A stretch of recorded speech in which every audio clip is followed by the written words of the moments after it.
You are watching the Pan-African Daily TV with Dr. Susan Tatah. The Africa we want: unity, consciousness, our culture, our spirituality, our history. One Africa for Africans worldwide. Motherlands calling its diaspora home. Join my voice. Join my team. Join my campaign. Campaign 21 hashtag 1 million subscribers on the Pan-African Daily TV YouTube. Be a volunteer. Apply now. Be the new Africa.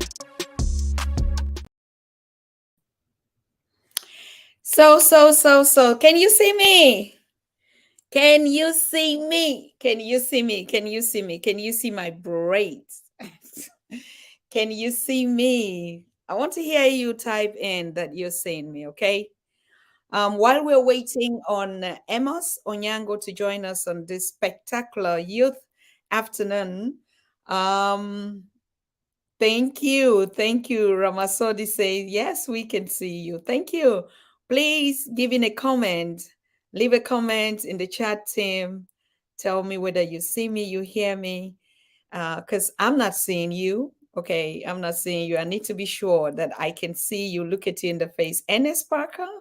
All right, so when I see my people, yeah, Billy Felder.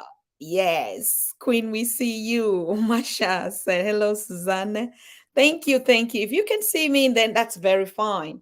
We'll be waiting a little while for Amos to join us here because he's connecting from I don't know whether it's from Mombasa, Kenya. He's going to be telling us where he's connecting from. And there's a lot. Let me first of all salute all of you that are connecting here. As you can hear from my voice, even though you don't see me live on the African, we are just busy talking to the AU, talking to holding leadership meetings, summit in the background. I mean, a lot is going on. I cannot just tell you how proud I am of the leadership of Africa today. They're doing a lot. A lot is going on. And honestly, a lot is going on because we have been speaking a lot. We have been putting a lot of fire out there, okay? So whatever thing is going on the continent right now, I mean, thanks to you. So I'm bringing you back this feedback because, on Friday they had the 36th General Assembly of the African Union in Addis Ababa on Friday. All right, the 36th. And a lot of things happened that normally had never happened in the past thousands of years, ever since this African Union was constructed. And we used to shout on them. We have given them all kind of names to that incredible house of us. We've given all kind of names. Oh, they are they are toothless bulldog, or they are puppets, or they are this and this and this and this. And believe me, they all heard that. All that kosh that we were doing, they heard it all. But you know what? What is good is during this 36th General Assembly, a lot of things happened, people. I mean, I wasn't there. I wasn't there. The Queen cannot be there because if I'm there, fire would catch in that place. So, but we followed up a lot of things from the background.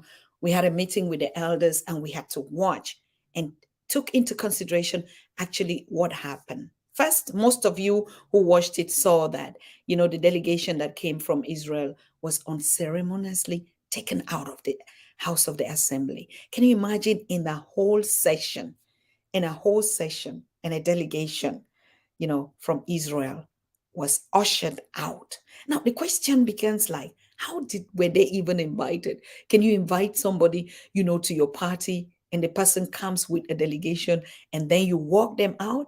So these are questions that, need to be asked. But then who are the member states that actually put their hand on fire and said they must leave? If they're not leaving, we're closing this session. This is the 36th. We're talking about the African Union. We're talking about the main powerhouse of the 55 states of Africa. I mean, when I say 55, plus the 6th region, which is us, the diaspora. Okay. So you can imagine You can imagine, to begin to ask who gave those orders, because not all the presidents were for that, but some two countries or three. I'm not going to call their names because we're still putting up that package together. You know, our correspondents in the AU and on the continent for such political things. You know, Dr. Tony Jaja is going to be with us here on Friday, and he's going to crack it down to us. But I already just want to prepare your mind. Most of you, if you didn't see it, just go and Google the 36th, General Assembly of the African Union. Maybe you can already get some gist out there. But I'm speaking from an insider point of view, and you know what it is, right? So apart from that delegation was walked out, ushered out in the midst of the General Assembly, another thing happened that was so strange at this 36th General Assembly on the continent. First of all, the agenda. The agenda was first of all strange. Normally in the African Union, when they get the agendas, they'll be talking about some other stuff. You understand that we thought was never ever relevant to the development of Africa. Okay. But right now in 2023, a lot is going down, a lot is happening. And even if you look in your circles, in your space, you must have noticed the change. All right. If you're conscious thinkers and you have been, transgressing, you would already have felt the pinch. So what happened was, to be honest with you, the agenda was focused on inter-trade, inter-African trade. Listen to me carefully. I did not say intercontinental. I didn't say international trade. I said intercontinental trade. That was the focus. And believe me, when something happens like that, there's fire on the mountain. Okay? So African Union is serious, and they are moving forward to say, you know what? We're tired of doing business with the West. We've never focused on really putting our own infrastructure and say, how can we trade with each other? Because you can imagine, we are the second largest landmass continent on Earth. The second largest landmass. When I say landmass, you can already imagine. Yes, landmass, but of course, the growth, when they talk about Africa as a market, we see maybe market. No, the market means you and me. The market means it's people that are consuming foreign products and productions and systems. All right? When they say Africa's market is the biggest, it means African people's population are large enough to always buy the things that we produce. So if we produce a toothpick, we get their wood, all right? We get their timber, and then we transport it to China or to the West, and we produce toothpick, and we sell it back to a market of 1.3, 1.2, 1.4, 1.5 billion people. So imagine that. And we have been doing this kind of international trade. That's why you hear international relationships. But now the union is getting more serious to say, we have our AFTA, right? We have our African Continental Free Trade Area now, with headquarters in Ghana, with the secretariat headquarters in Ghana. Of course, the political headquarters is always in Addis Ababa. So how can we begin to just mind our African business while we drink our water? How can we mind our African business by just drinking water? That's why I keep telling you, drink water and mind your African business. And we told them, and I sent this slogan to them, please be careful. Just concentrate on us. We are enough. We are enough. So now that agenda focus on how we can do business on the continent with each other. That is a powerful state. That is a powerful move. Because you know what? This move is going to bring the Africa that we want. Why? Because we cannot do intercontinental trade without having a single passport. Do you get what I'm saying? We cannot do intercontinental trade without having a single passport. It means crossing the barriers to do business, to trade goods from one country to the other. It's already a powerful point. All right. So it is not just talking, but if you already think that I want to do business with my neighbor, then the next thing would be like, how do I do business with my neighbor if we cannot even, if we still have borders? So that's why we are seeing that this move, number one, is going to bring the unification of African states. The blocks would collapse, whether we like it or not. We already know that the East African bloc, a member state like a Democratic Republic of Congo, which was in the ECOWAS bloc, has already joined or is joining the East African bloc. What does that mean to you, Africans? Do your homework. Okay, do your homework. Make sure, like I told you on Saturday, and this Saturday we're going to get our next training. Make sure you are creating, you are beginning, because as I told you, it's what is going to happen. Because we're the biggest market, we don't even need other countries to trade with them. What A has, B doesn't have, we trade among ourselves. Okay. Yes, we would also work with international partners, but we are first of all minding our business and dealing with our own challenges. Feed our people, create jobs for economies, create our own central bank, all right, so that we can begin to think in the future, whether it's cryptocurrency or blockchain or whatever, but Africa's money. And Professor PLO said it last time, the Afro. Imagine that we can have a currency like Afro. Right? So this anticipation, sometimes we say, oh no, these contracts are not signed. Like when I talked to Al Wahab, our political correspondent, Al Wahab was like, yes, this is a good move, but he was still a little bit not so confident, because he's like, hey, Dr. Tatah, I can tell you all of this kind of talks that we've had in the union, and most have just been those kind of talks without actually signing concrete agreements, or without actually going to the implementation of these steps. And then I said, that was then. This is not in this time again. African leaders have seen Pepe with their eyes. Okay. African leaders have their eyes are beginning to open. Amos is already here in the studio, but let me just finish these small things um, uh, uh, while I bring Amos on the studio, because his conversation is going to align on okay, because it's about Africa's leadership and its impact on youth and development. Remember, when we say this leadership is age, so the leaders of tomorrow are you. Even today, as we are saying, I mean, I consider myself a youth. Huh? I'm a middle age, but I consider myself a youth. Youth depends on the development of the situation at hand.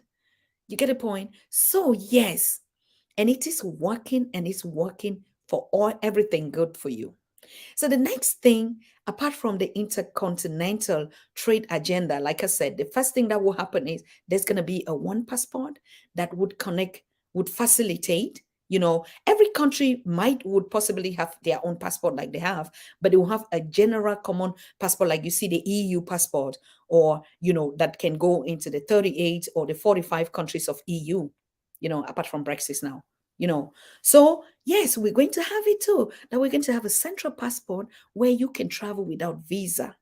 Okay, whether they call it a diplomatic passport or what. Now you understand how clever our leaders were when they started saying we have to adopt Swahili, because that's going to be the diplomatic and the trading language. All right, countries that are so entrenched in language like Swahili, or East African communities, that even Congo, you see, it's easy for Congo to join the East African bloc because of Lingala, and Lingala is already a part of Swahili. They understand themselves, apart from small meanings, but they do understand because it was easy for that language. And then another surprise that we are seeing, we're still observing, we're not really true, is we don't know whether it's really true, but Somali might also join the East African bloc. And so I'm just clapping my hands every day and say, let the other blocks just begin to collapse one, and they join a common bloc. It doesn't matter whether in 20, 30, 40 years, but finally we're going to become one single continent with different blocks, just like the United States of America or like any other, one government. And then probably we might have a central um, um, ruler or a central secretariat, or the African Union plays that role in any case. And these are things that we will go on because, like, it is the same thing. Like, we keep talking about Africa Union. Another lecture that I will lecture you on is what is the Africa Union and what is the role of the Africa Union? Because sometimes when we say Africa Union, it is as if Africa Union is the one rolling these countries. But I will give you an insight of it because Amos is still struggling with the camera. He comes in, goes on, and stuff like that. And so let me just pour out a little bit of this, essence to you. Okay. So Africa Union is the secretariat of the 55 member state of Africa. It means the 54 and the 6th region. Okay. It is a secretariat. What's a secretariat? It's like where we want to have a general meeting, we host a general meeting and with a common agenda, and then we elect each year a president and a country to be the president for 2 years, isn't it? So, but the African Union Secretariat doesn't implement regulations. The African Union holds its General Assembly meeting like the 36th one that they hold, and they come up with reforms. And when they vote for those reforms, what does that mean? It means each member state is supposedly to go now and start implementing those reforms that they all agreed upon. Some countries do, some don't. Some are fast, some are slow. Okay. But they are already on that extent, because sometimes when we say Africa Union is this, who is Africa Union? Africa Union is a union of the 55 member states, and its secretariat is in Addis Ababa. Now we keep doing tours to places that are not necessary. The first tour that Pan African Daily TV is doing with you is to go to Addis Ababa to Africa Union, so that by the time we open our mouth and talk some things, we have to be sure of it. All right. So get ready. We're going to do a tour to Africa Union.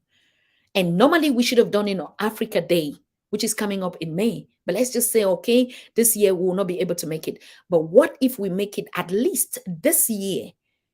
After we've buckled our event, we have to send a delegation. It's a research, it's a tour. We tour other countries and just go for other things. The basic things that we are supposed to tour to learn, we don't do it. Even the youth, ask the youth in Ethiopia and neighboring countries, they will not even tell you where the African Union office is. Every African child and youth has to know where African Union is, what are they doing, pay a visit. There are other small youth bodies that are holding assemblies there, but because the structure seems so political, that's why we think that if anything's dealing with culture and something, it will not function. Of course, it will function, because they sit there and negotiate on every other structure, how the continent has to operate, and of course, how they have to do business with international partners. Let me not just derail you, but let me tell you another point that was so strange for the first time. I don't know whether it's the first time, but me, I saw it like the first time. The United States sent a delegation to attend the 36th General Assembly of the African Union. For me, it was like the first time. I don't know, Dr. Tony Jaja is going to tell us if it was the first time, but I've been doing my research everywhere. I haven't seen that something like that ever happen. And so the question is, why now? What interest? And so if delegations are going to attend our own palace, our house, and we sit here and talk all the time, no, we have to get our own a session too. I just saw it because we were at the Black Excellence and we're planning a lot of things that are coming up, a lot of conferences and talks and stuff like that. It actually slipped off my mind, the 37th. All right. Because why should we have not been there? Okay. But it's not the time. The time is going to come and we would just be there. I think Amos is ready. Let me bring him on screen. So those were just the petty things that were going on during this General Assembly. But other things, very interesting things, okay, internal stuff, went on during this assembly. But I just want to say, and I want to give a hand of applause and a congratulations to the leaders of the African Union, to the leaders of the 55 African states and 56, and the sixth region, particularly as well. And we have to start thinking. In Panama, we discussed that. What is our own flag? Is the ADF, the Africa Diaspora Forum, taking care of that? When I say our own flag, means the diaspora flag. And then another one strange partner that actually showed up was the Pan-African Parliament for the first time also. We've never heard them articulate reforms or settings, or like we talk about the African Union and that the Pan-African Conference, Parliament, sorry, somehow had always been silent. That's also a parliament that we need to have a delegation to visit them, and particularly during their working session, so we can be able to hold a conversation, listen to them, what their agendas are, what are they actually deliberating on. Are they really Pan-African parliament, or is just a bunch of, like we always say. So yes, a lot of things are beginning to happening for good, happening because you are taking the responsibility to make things happen, because you are on leadership. Okay, so but that's a conversation for another day. Let's focus now on our young Amos, you are muted, so please, if you can unmute, that would be very fine. Thank you so very much. Amos, you're welcome. It's been a long Thank time. you. Thank you very much. I hope I can be heard loud and clear. Anyway, please, in the comment section, can you confirm whether you hear him? For me, I was good. I don't know about Amos. Can you hear Mr. Amos Onyango? Well, all right. Type your comments in the chat. The chat community should be active on this one. Anyway, Amos, you look, I don't know, for me, it's like you've grown taller, your hair again, or I don't know whether your jaws or something, but you just look amazing. How are you doing? I'm growing shorter every day, but taller in your face. Yeah. I'm I'm I'm alive and kicking by grace of God. Thank you. Thank you so Mm. very much. I'm so happy that you honored our invitation, because it's been long. We haven't seen you, we haven't heard you. You're one of the very important voices that we know, and that has been very, very proactive, and that has set up a very huge foundation, the PLO Lumumba Foundation, from the beginning. So we really look forward to hearing from you. So today we want to talk on Africa's leadership and impact on youth and development. And we had a couple of questions that we would like you, or to share your opinion with you on. So, but can you please quickly just introduce yourself, who you are, give a short biography about yourself, because we've grown. Pan African Daily has grown. Your baby has grown, Amos. Over to you.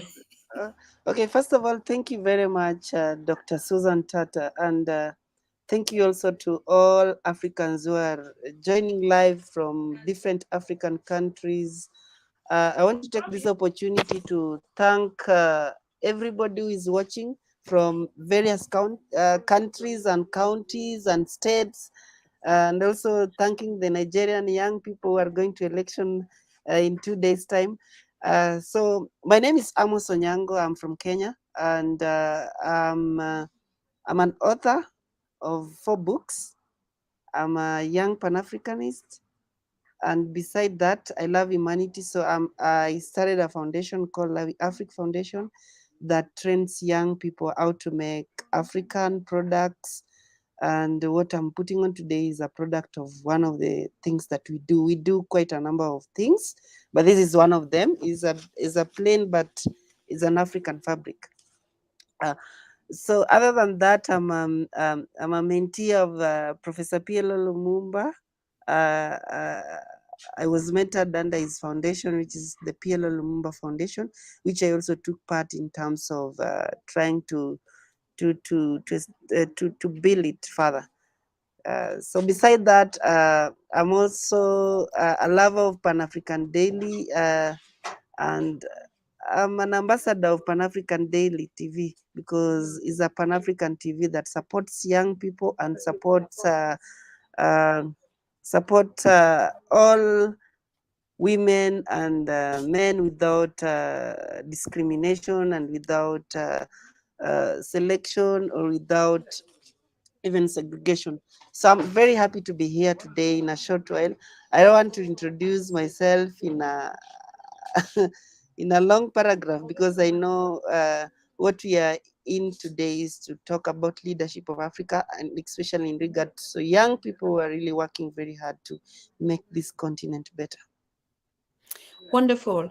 I mean, I would like to remind our audience, like Amos said, he is an author. Amos has authored, I think, 3 or 4 books now. Can you just say a little bit about that? Yes, I've authored 4 books, and the last book that is about to be launched will be launched by end of this year, hopefully by grace of God. The first book that I wrote was about myself, is called Twist and Turns. Just to inspire young people. Is a bit of a memoir and a bit of a background on how young people can do amazing things no matter the background they come from. The second book is called Cyber Bully, a crime against humanities. So the book is just to inspire also young people who are into social media, because apparently there are millions, let me say billions of young people on social media every day, and some are signing in, some are joining as early as their tender age, and they still don't know how to go about uh, different things in social media. So this book is just like more of an handbook to encourage, to inspire them on how they can handle social media, on how they can handle cyber crimes, and how they can report issues that affect them when they are attacked on online. Because there is a lot of internet bully going on now, especially in this world of tech. The third book is called Trap in Wetwood, the predicament of disengaged and disempowered young people. And this book just simply talks about young people, the frustrations that young people go through after graduation. And this is something that is affecting so many African countries, because young people are not taught the skills in university. They're just taught the theory part of it. Mm. And that's why you find we have so many graduates that they have graduated in engineering, in different faculty, but they cannot even tarmac their own mothers or grandmothers' houses. I mean, road to their houses, or even try to help in establishing few houses in their rural community. So the concept of the book is just to empower young people that it's not just about the paperwork, but it's about the skills. Things are changing. I mean, the technology is taking things to the next level. People needs people who are skilled, not people who just get A's and they get good grades in paper and in certificate, but they can't be good engineers to design our roads. The Chinese are doing them. Yeah, so the fourth book is a surprise, and I think I'll surprise you one of these 5 days. Is still, I don't want to say mention the title because is on the press, and sometimes as an author, when you mention something, people tend to go ahead of you. So I will leave it for the next engagement, and I think I'll send a copy to you once it is officially launched. Wonderful. Yes, of course. You see, these are my ambassadors. We all created this this this power movement together, and you can see the work after just 2 years. Um, that I mean, it's exploding. The young people, I'm so proud. I told you from the beginning, I would take anything for you. I will lay down everything for you because I believe, I trust, I love you above everything, and I believe in you. And Thank yes, you. so Thank let you. us go into the topic of today. Today we are talking about Africa's leadership and an impact on youth. And I'll just go straight. Not I won't take the chronology. I just have some basic questions. And the first thing is, when you look at your generation, let me just say you look at a Chinese child or the children of different race and continent. Are you jealous of them? I'm not jealous of them, but I'm learning from them every day because the Chinese are very organized. One of the characteristics that the Chinese are having that we Africans don't have is that their young people are so united. That is number one. Number two, the Chinese work extra hard. The young people of in China, they work extra hard. I mean, you can see a young Chinese is able to make a phone, a toy phone. But in Africa, we are still cramming things that will not help us in any way.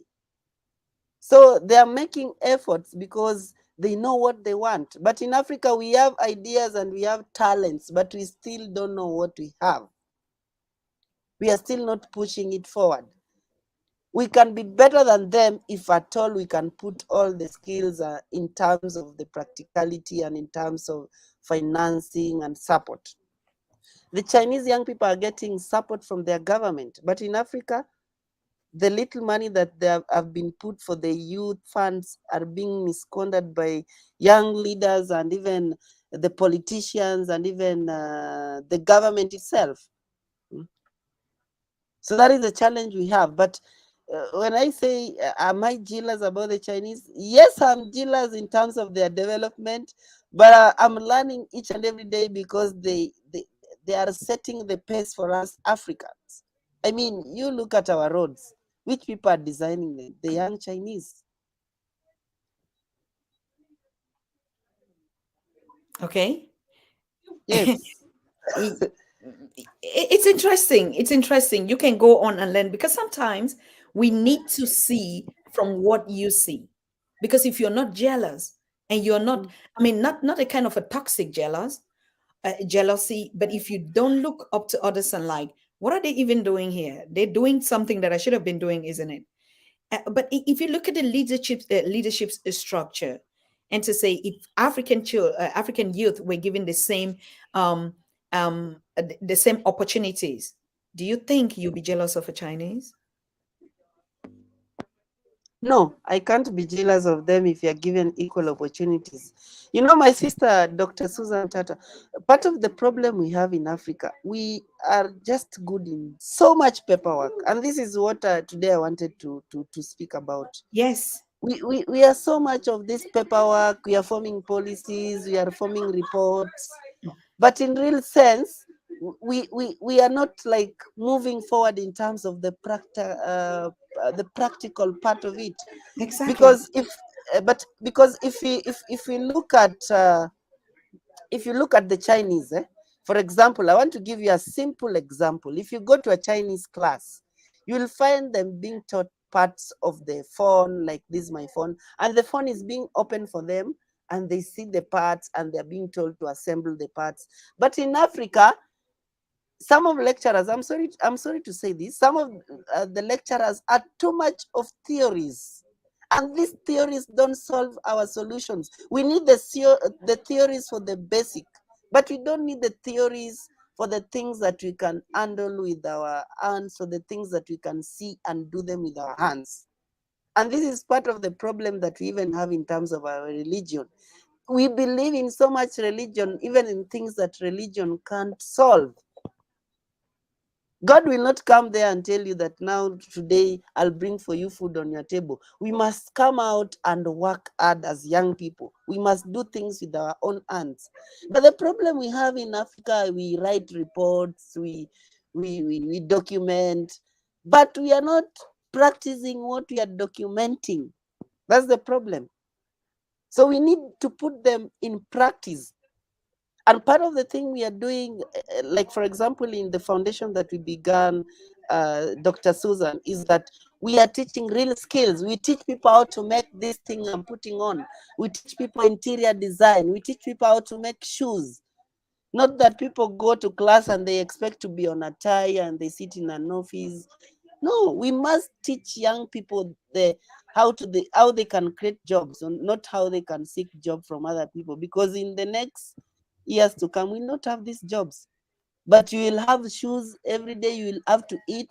So we must teach young people, how to farm. We must teach them on how to make outfit, things that are basic. because there is where money is. Money is inconsumable. Money is not in the office where people sit and you put on a nice tie and you wait there to be given peanuts. When you listen, you can already see the mentorship that this incredible young guy is having. And I mean, PLO really put a lot of emphasis, and he's just taking over that legacy, whether we like it or not. See, you see that mindset of thinking, creating something. Of course, the Chinese model can never be the best model. To be honest with Mm. you, if I use Chinese or to ask, it was just a provocation, because that model that Chinese is using, to be honest with you, I would never dream it that we have a better, best model. And we are not creating or looking even to develop like them, because we develop them. That's the first thing that we want the young people to stay focused on. But one thing that you're saying that makes a lot of sense is taking out this theory. But do you think that was our original educational system, or it is still the invincible hand, like you're talking about religion, going to church, all of these are all infrastructures that are holding the youth behind, isn't it? Mm. That is true, Dr. Susan. And one of the problem we have is that we are copying everything. And this copying has affected our education system. Like the system of education, I'm sorry to say this, the system of education that we have are the Western system of education. And we are copying everything to the latter. And the worst of it in Africa now we are copying it, but we are not implementing it practically. That's now the problem that we are having now.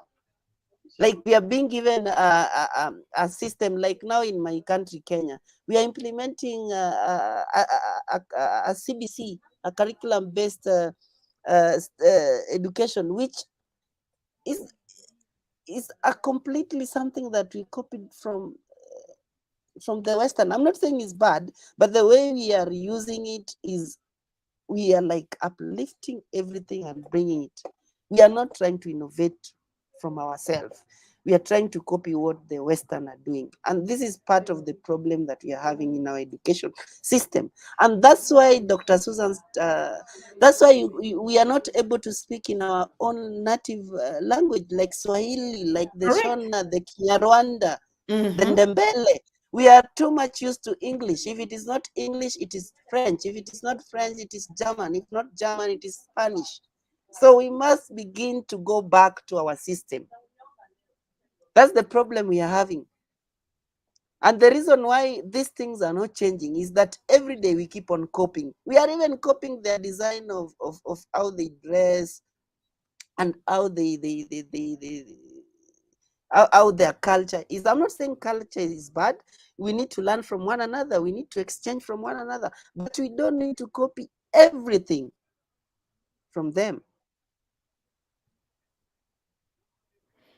The first thing we analyze and we know that is a problem, whether we do all sort of magic and do anything, the educational system is bad. I would not even say, no, we copy from each other. Mm-mm. Design your own, work on it, and then you can see what are the things that we can exchange with one another. And I think you young people are waking up to begin to see. I mean, when you look at young Usman Toure, when he talked about these things, because he's a very good friend of yours, and when you people sit together to talk about this kind of education of creating things, what do you think the future would look like? Just look at you with Lloyd. Give us an example of how far, just in this time, just in this short space of time that you created Lloyd to be able, to produce these brands. Where do you sell to?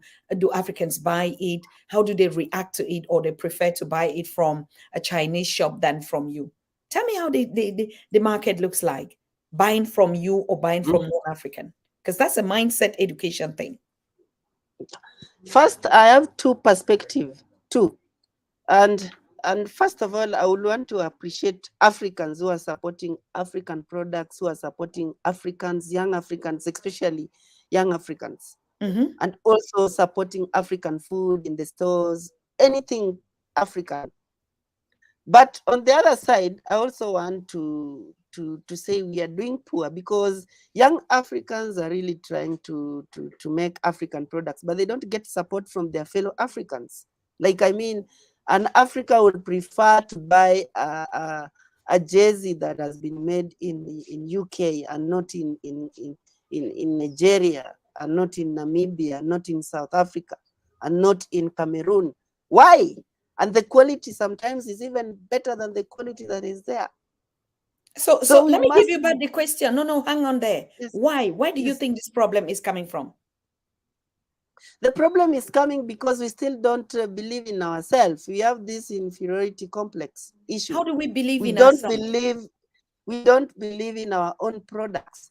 Yes, how? Believing How in do our own we? products is to buy the product, and if you know the product have an issue, send a message to the person who has made the product and say, I like this product, but if you could have done it in this way, it could have been better. That is how the Chinese are growing. That is how the Indians are growing. That is how the Germans are growing. But part of the problem we have is that we Africans, we don't give feedback. And if you give feedback, it's full of negative more than positive criticism. And that is why it's discouraging young people to even move further. Yes, the key word that I wanted you to use on this point is the education, the communication, who an Africa is, how inferior African is, how inferior African products is a whole system of education behind it. So it's difficult for you to believe in yourself without knowing that you are tough, that you can do great things. And this is systematically and institutionally kept on that format to underdevelop the African. Because if I know you understand, I trust you, and I've been hearing only good things about myself, then I will just trust the product. I won't even need to question. And that's Mm, what Chinese do. You know what the China leadership absolutely. does? If you just mistakenly talk negative about China as a Chinese, you are penalized by the government. Absolutely. Absolutely. But I also wanted to say, Dr. Susan, one of the things that impressed me nowadays is that the huge support that comes from Africans in diaspora. And I think as much as we have challenges, but I want to applaud the Africans in diaspora, because part of the success that has been there, in even in terms of what we are doing at Lawi Africa Foundation, majority of the products that we make has been bought by Africans in diaspora. Yes. And Africans in diaspora have really been supporting Africans at home. Yes. But the challenge we have still is with our local people in Africa. And I've interacted with so many youths from different African countries. And they're saying is that the problem is within our locality, like our own people within our countries. They're not able to accept, they're not able to believe in our products, because they have been made to understand that the product that comes from Western, they're the best. Yet we have the best product. So we need to begin to appreciate our own in our own local area, from village to towns, even not relying so much in African in diaspora, because African in diaspora will come back home. And when they come back home and we don't show them the good example, then they will bring the other system. So we'll be in the business of complaining each and every time. Wonderful.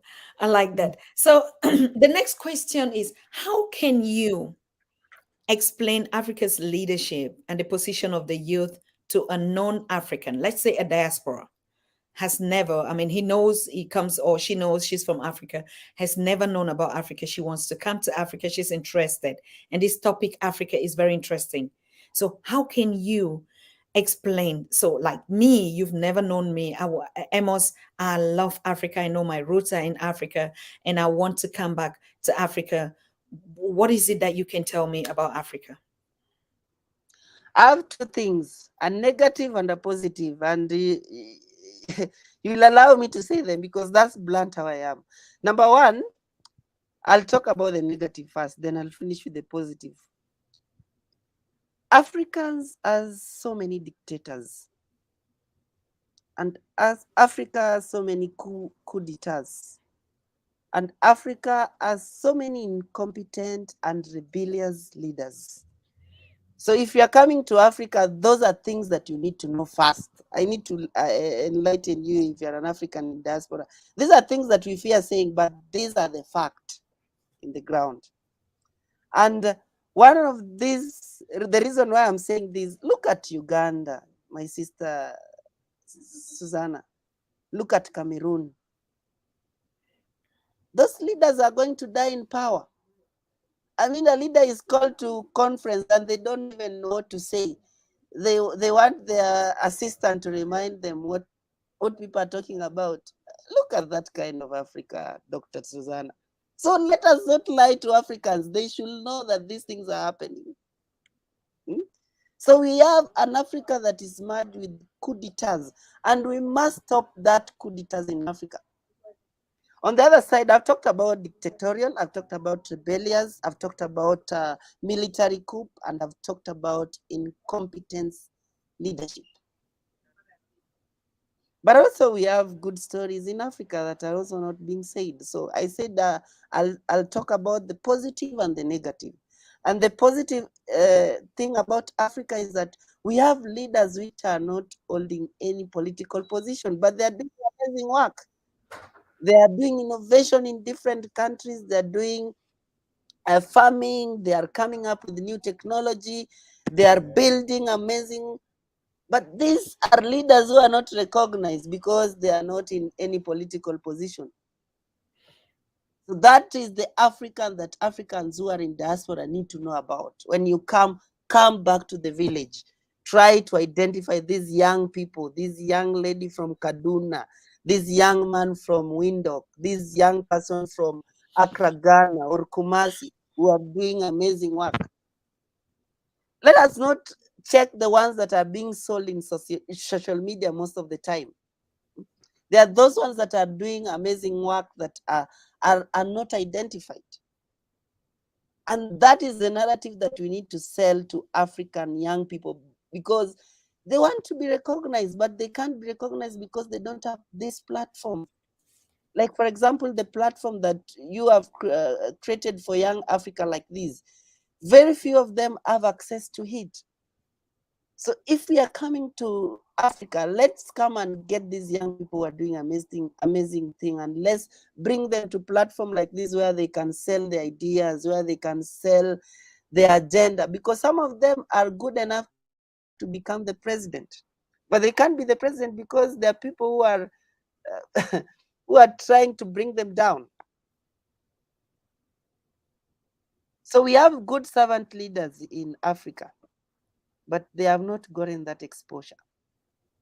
Also, if you're coming to Africa in the notion of helping, please come and help. Don't come to take selfies and try to raise fund with Africans. No, come and support African genuinely. And when you support African genuinely, don't keep on bragging. If you come to support with your hand art, with your one art, not supporting with one side and the other side. No. Support with, if you have resources to support Africans, support them fully without expecting anything. Because part of the problem we have, my sister Susan, is that there are so many Africans who will want to support, but they are coming with agendas. Please, if you are supporting Africans, don't come with agenda. Support them willingly. If they don't do well, it's none of your business now, because you have already supported them. Let them not say that you are not supported. But if you support in the intention of having something back, or you want some favors, no. This is one of the key points and one of the words that I've seen, I think, but this is just still a process that we will work to, because everything is about teaching. I mean, we in the diaspora have also learned, has also been miseducated about Africa. You understand? So it is really an intentional disaster that was planned long ago to destabilize, to disengage, to disconnect, to disunite, I mean, to just impoverish the African intentionally. But that's changing because nothing lasts forever. No kingdom lasts forever. Absolutely. Mm. And also, no power lasts forever. So, Africans, we can be comforted and question the kingdoms of the past. Those dictators, even world dictators in the systems, where are they today? As a matter Yeah, of go fact, on. even if, yes, even if um, nothing will happen to you and you begin to destroy and think that you are powerful, Ma'at is going to bring the balance and reciprocity and bring it up really and justice upon you. That we believe and that we know. So it's not a matter of, giving up. We have to Mm. continue to play our role, each and every person. If everyone has to know and to understand, particularly our principles, our 42 laws of Ma'at. And when we know these laws, we understand whether you are a leader or a servant leader or just a citizen, Mm. equality, balance, and justice would come to you. Well, all right. So it's a self education, self leadership, self I don't know, self evaluation of each and every one, and that's the education that we have to teach ourselves how to be a good and a better leader, starting with your own self, and that's what you're doing. Emma's another question that we wanted to touch base on was, I asked you, do you think if you look at the youths of today, most of them are living on the concept of survival of the fittest? Like, I don't know whether tomorrow I'll wake up or next week I'll leave. They're just living on day to day with no aspirations, with no future, with no vision. When you look at your youth people, your age mates, what do you see in them? Resilience, positivity, or giving up? Thank you very much, Dr. Susan. Now I see in two perspectives, both negative still and positive. Yes. So I see some young people who says that it is our turn to eat. That means that young people are trying to be enticed in terms of trying to affiliate themselves with the current I mean political regime. Like if somebody is elected to a position, for example, I'll give a case of Kenya. If somebody is elected to a position, they say now it is our time. Mhm. It is our time to eat. Like greed and corruption is killing young people. So that's why when they get into power, they are in this microwave world where they want to have Mercedes Benz in one day, they want to have a nice suit in one day. So there is that lack of resilience and lack of hard work and lack of patience in them. Secondly, also, there is what we call the ethnicity based ideology, where they say is our own. Like if a young person is elected, maybe is coming from a different community, they're saying that is our young person, so it is our time for this particular tribe to enjoy. Mm? And that is what is affecting, is discouraging other young people to come out and support one another and even to be able to have a good living. Mhm. And then another thing that is also affecting young people is the what I said previously, is the dictatorial regime. Mhm. Till death do us apart. That is how it has been there. Like you get a old man, no one to sit to power until he dies. So till death take us apart. So they get demoralized. That's why they don't do anything much, because they know that after all, uh, so and so is still in leadership, and there is nothing I can do about it, even with my efforts. But also there is this positive side where we have young people working so hard. I Mhm. mean, you have seen, you and me can agree, so much innovation and technology has originated from Africa. Yes. But their ideas are being stolen. Their ideas are not patent. Their ideas are being implemented somewhere because they don't have the financial muscles to at least be able to support their project, to at least be able to finance their project. So part of the problem why they are leaving for today, survival for the fittest, is that I can sell for you this idea provided that I can provide a bread for my dying mom in the village. That's why they're surviving. That's where the best ideas are being sold to the Western, to the Mhm. big technocrats. So they are not able to be able to be patient enough to wait for the future because they don't have anything to eat. Mhm. So, and that calls us to come out as people, as Africans of goodwill, to be able to support young talents who are struggling without questioning, because part of the problem they are going through is that they are not able to raise money to patent their ideas, and they're not able to have some cash flow so that they are able to sustain their projects and sustain their businesses. Mhm. Yes. I like the way you put it. Just like Synovia said, that's a very good question. Of course, we need to know the Mm, status of our young people, mm, and we need to understand when we always say Africa's youth, there are categories of them, right? mm, They are the urban youth. We also have the youth, and in different categories, and we really have the poor of the poorest, but then we mm. have also the middle age, those that are also not doing bad, but we have what it takes for them to develop talent, Absolutely. Mm, skills. Amos, you grew up also in this kind of, let me say, the last grade of the youth. mm, All mm, right. Because that's why we actually I touch base on you. You are my favorite. That's why you're my ambassador in any case, because we align together. We are village people. We are the poorest of the poorest. That's how we mm, position ourselves, right? I mm, mean, you had grown up with no parents and you have struggled and seen the worst of the worst to become what you are today. What can you advise young people? Young people, not just advise, you'll be teaching how to, from just the way you write your books is already explaining everything from where you mm, come up. How did you survive? What did you do? You just say, like you say all the time, by the grace of God, or you worked hard, or you pushed, or you never gave up, or you just waited for some miracles? Number two, how did you become PLO Lumumba's mentee? I mean, and even set up a youth, worked on the foundation and as his PA. I mean, coming from nobody to nothing to being a mentee of the most important leader on the continent of Africa. And now you did not hang on it to say, oh, now I'm a mentee of PLO. Let me just stay there now and just wait until PLO retires someday and then I'll be the leader or the foundation. You said, no, all right, I came here for a purpose. Now I have to move on.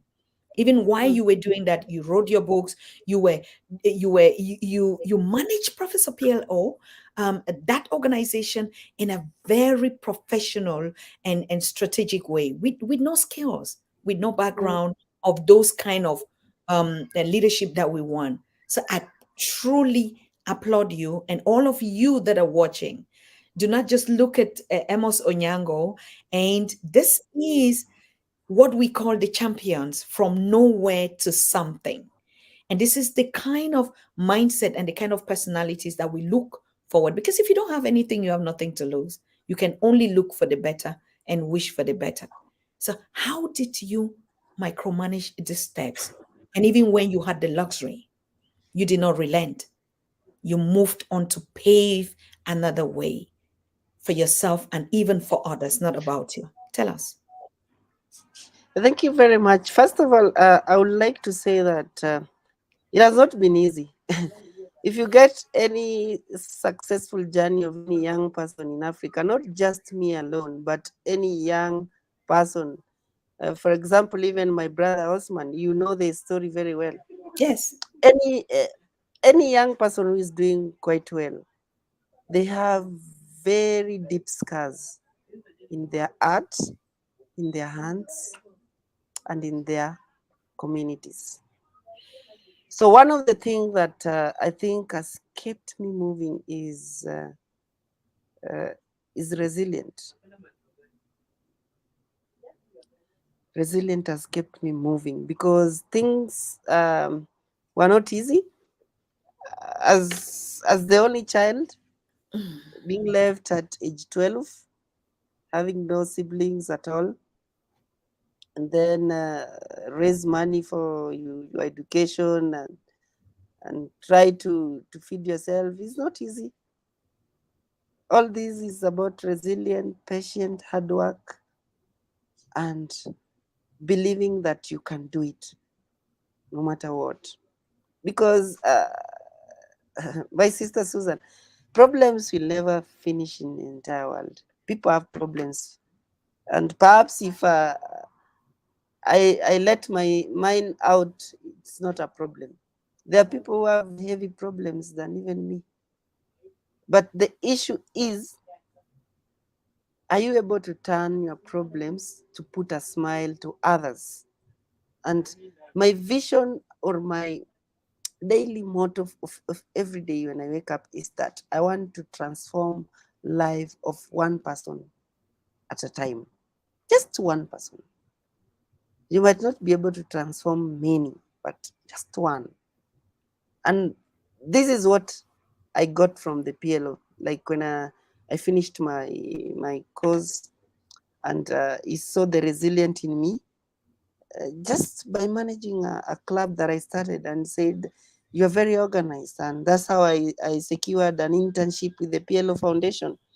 And from there, I worked very hard because I was not, I didn't get payment when I was an intern. I was not being paid.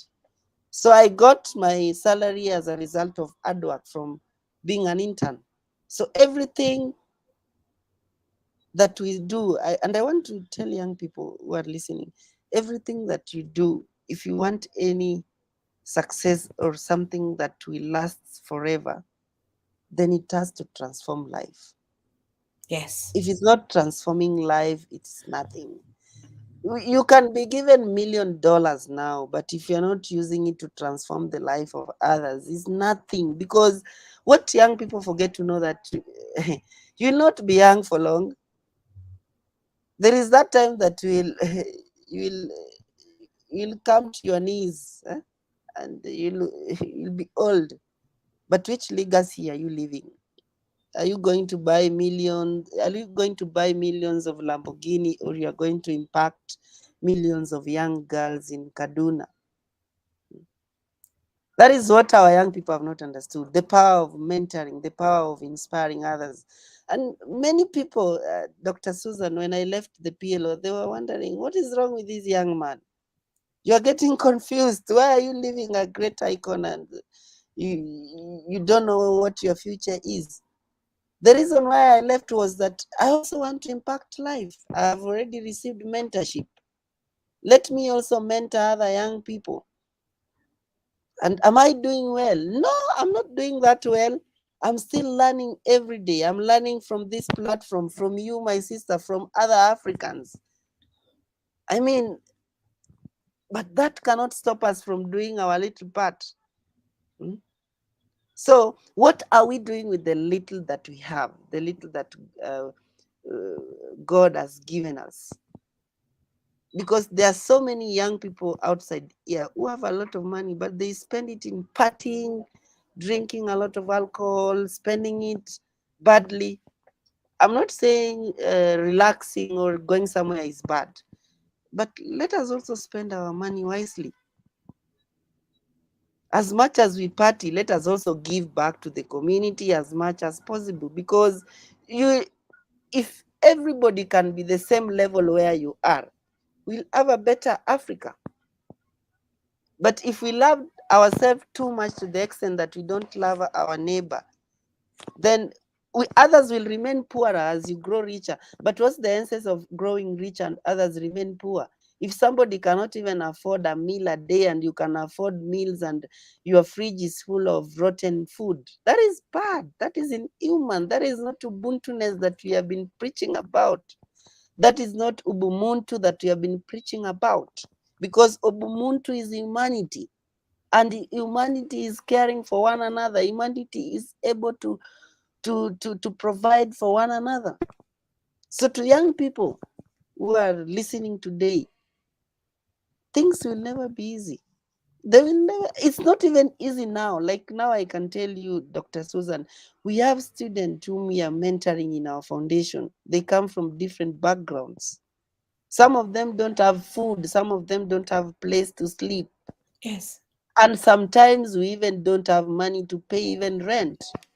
But we keep pushing. You will never get somebody coming to say, oh, this and that. We keep pushing because we know that the little that we are doing, one day these people that we are impacting their life, they will provide for other millions people.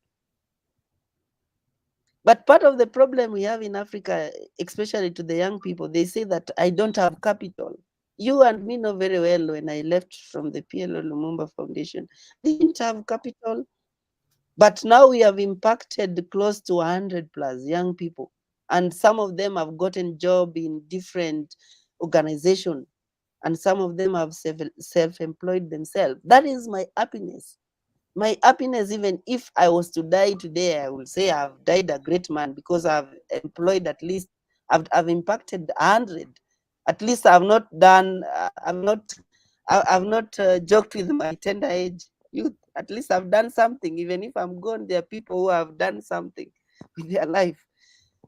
But young people who are buying big houses, who are buying cars, so many expensive cars, but you can't afford to buy even a water pump to help that rural grandmother who is struggling to bring up his vegetables or our vegetables. So those are the things that we need to tell our young people.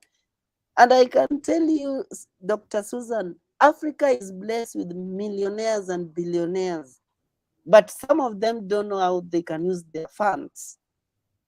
So part of the thing that we need to empower young people is how they can use the funds.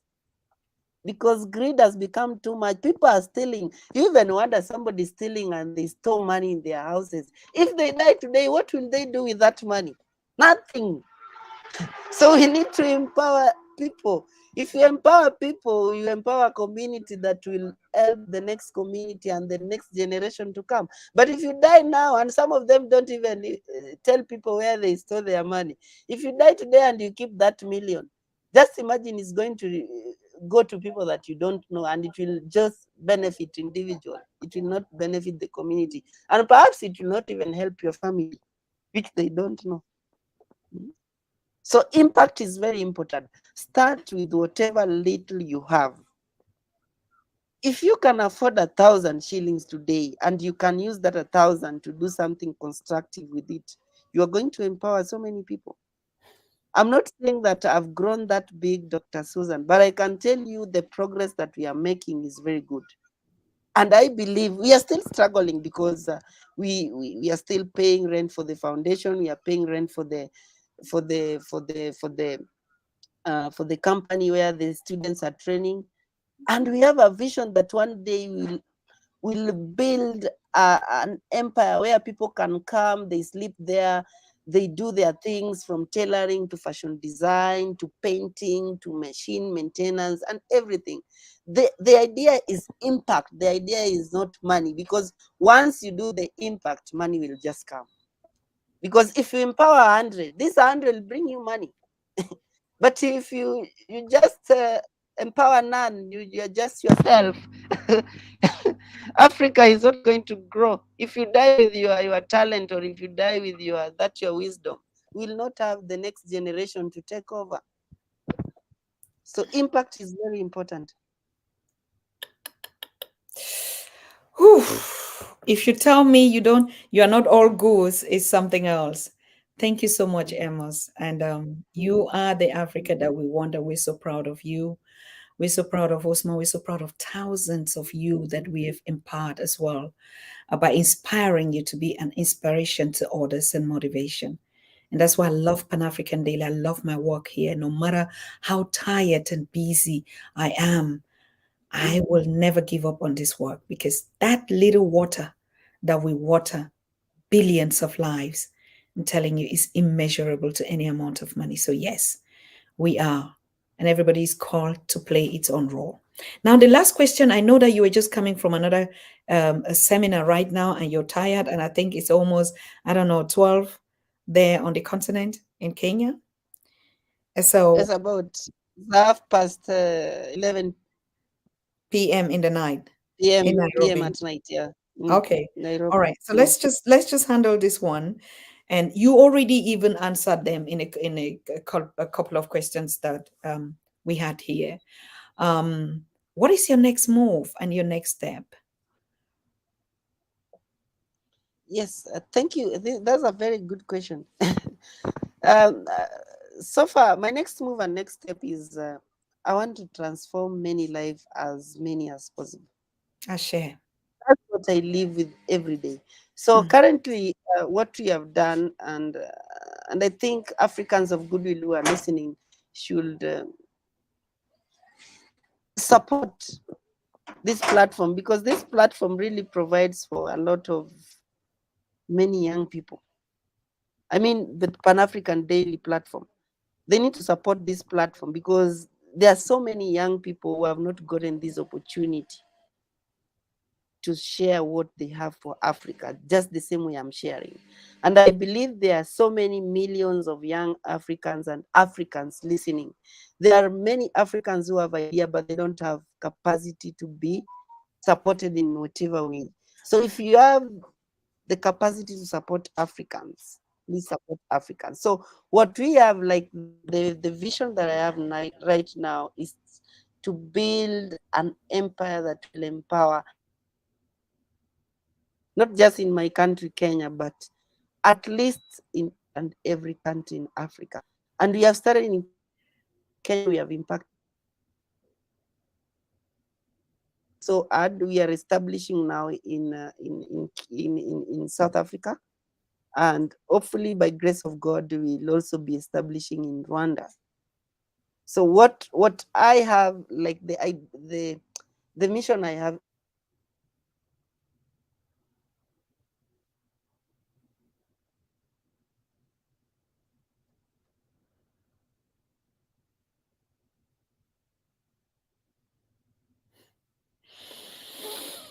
Africans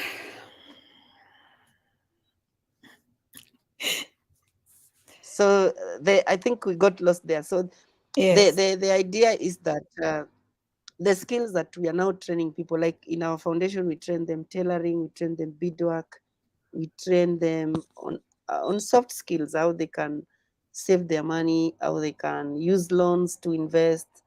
So it's not just a matter of just one thing. Like it's a continuous process where they learn each and every time. And people have different opinion, people have different backgrounds, and uh, they have different ways of understanding. But my mission is that I reach millions and millions of Africans to get the right skills that will create more opportunities, not more problems to Africa. Yes. I share. Mm. Thank you very much, Amos. We have a continent to build. That's what we know. And you are one of the builders. You're one of the block on that continent to build. So we thank you so much. Thank you for taking out the time for us. When do you think we're going to see you again to move forward? I know that we'll be Anytime, meeting, we're doing a lot of stuff, but I mean, you have your space already on the Pan African Daily, Osman Toure also signing, and all the other youths that would be coming up. Yes, I'll, we'll I'll, see I'll, you. I'll, I'll always be there for the Pan African Daily, because this is a platform that has really impacted many lives of young people, especially young people. I know there are also Africans who have grown as a result of this platform.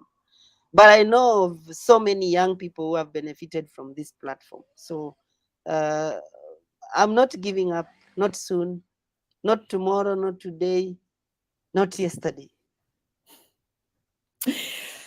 Amos, you have your teaching booth at the Africa Festival in Tübingen, Germany, where we're going to put the youth and to do a kind of a matching. You know, the youth, each youth on the continent has a diasporas, you know, a group. that they exchange on different topics and different topics. And you already have your space um, on that coming Africa Festival, where we call it 100% African culture, Yeah. education, exchange, politics, us to us, the youth on the continent meeting with their diaspora and exchanging the way forward for the continent. How ready and how prepared are you? Thank you very much. First of all, when this news came in, because last time I missed the other one, because I was still struggling financially. But I'm hopeful that this time things will be better. And I'm certain that we'll bring the products there so that Africans can see what we are doing. And I want to thank you, Dr. Susan Tatah, for giving us young people the platform. And I'm very hopeful that by grace of God, I'll be there, not just alone, but with also other young people from different African countries, just to be able to appreciate the culture and to showcase what young people are doing. So currently, I'm still in the process of raising my finances as regards to the flight tickets Exactly. and That's what I wanted. mm, That's what I wanted to mm, before you conclude and leave. Amos mm, is here. Partly he has told you about his objective, his work, but I see a lot of people also in the comment asking how they can support. Actually, mm, presently, Amos is raising a ticket flight and accommodation to attend the International Africa Conference and Festival in Tübingen, Germany. And so anyone that is saying, I could take up that objective, I could give a ticket or I could support in the cost of ticket, even if I'm not there to mentor him or to exchange with him, but at least I can support. Please, you would have to reach out to Amos and he would give you his email here or his contact so that we can do that. And that's what we're saying. The diaspora has so much power, so much mm, impact. We know about small businesses. We know all of us are hustlers. But mm, my decision, even though we keep keeping that platform in Europe, not because like many people like, oh, you can bring a festival like this to the continent. And I say, yes, even when Prof came, we did a concept of it. But later on, all of them said, no, it is very important for us to keep this platform in Europe because Europe is the closest to the continent. And number two, Europe is the middle point between Africa and the diasporas in America and North America or the Caribbean countries. And that's why we are keeping that platform. This year is really going to be, like we say, 100% African culture. And we're calling on all the delegates from the mm, Caribbean, from America, with all your projects, whether it is nonprofit or profit or businesses, to attend this annual event in Germany. I am your host, so you can trust me on what we're doing. mm, Okay. So what we want to do is get a handful of young people in different categories on the continent, which is in the program of the young executives that we're building. And so these young people bring what they've been able to do with their foundations and get mentorship. It's not only what they do, but products like his foundation that are doing brands, and most of our people are always asking, where can we have this? It is an opportunity for you to support Amos to attend this annual global conference and festival. And not only, but also to advise. If you look at the quality of goods, most of us say we don't buy African products because of the mm, quality, the mm, finishing is not there. But this is a time that we're looking for designers. We're mm, looking for people that can brand well in the diaspora because we have the skills. When Africa is calling and say, bring your skills to the continent. And for mm, some people, it's far. It is difficult. It is too much. They don't want to come and establish or stay. But you can attend conferences like this. You can attend a meeting like this. You can attend a festival like this where you can support and you can also place your project. We're going to present all diaspora's project because the platform in Germany is a diaspora platform. Okay. It's a diaspora platform that we are giving access to the continentals to meet in the middle. And one very important thing is because we understand that the logistic, the passport, the visas, and even the security, most diasporans that are still afraid, to go to the continent. But on the other side, we're giving young people on the continent the exposure. Without the international knowledge and experience, young people will not excel on the continent. We are not saying they have to come and stay. That is not our objective. And that's not even their objective. They don't even want it. But getting an experience to see how others do, even just getting a big eye for development, like what we say, whether it's tall infrastructures, experience good roads, how can they even have the quest to construct their own roads when they've never even tested it? Development is when you test it, then you start feel the pinch of wanting to develop your own. So we are applauding Absolutely. this kind of youths that don't even have access. They've not tested it, but they want to be like that. Not being like that, they have to copy and paste, but you enjoy something and you look back at your own home and say, how can I be comfortable in somebody's home when I cannot fix my own? That is the international experience we want to give to young people. So we have to meet in the middle point, and we also have some things to fix. It's not just only meeting. This year we'll only just meet because we have 4 days, but next year we already have the same date. We will have to do a tour, a special tour to Berlin, where we take our young people to understand their history from the Berlin Conference. They have to go there. They have to see even the Berlin Wall that was dividing. And so we can begin to understand that our own walls and boundaries that we have on the continent are just in our mind. But when you look at the Berlin Wall that was physical, not just a mind thing, then you would understand. Absolutely. And this kind of motivation that we're giving to the young people is very important. It is not just a festival for us to meet and dance and celebrate and show what our culture. Our culture, we know it, we have it in us. But then the most important thing is historical education for the Mm, young people. Most of us, we want to go back. Most of us, we want to relocate because we have the experience out here. Like we're talking about, when young people are not exposed, they don't have exposure to development, to taste it, to look at how, see these skyscrapers, go to how and see how industries are built. They will not be able to have that move and that push.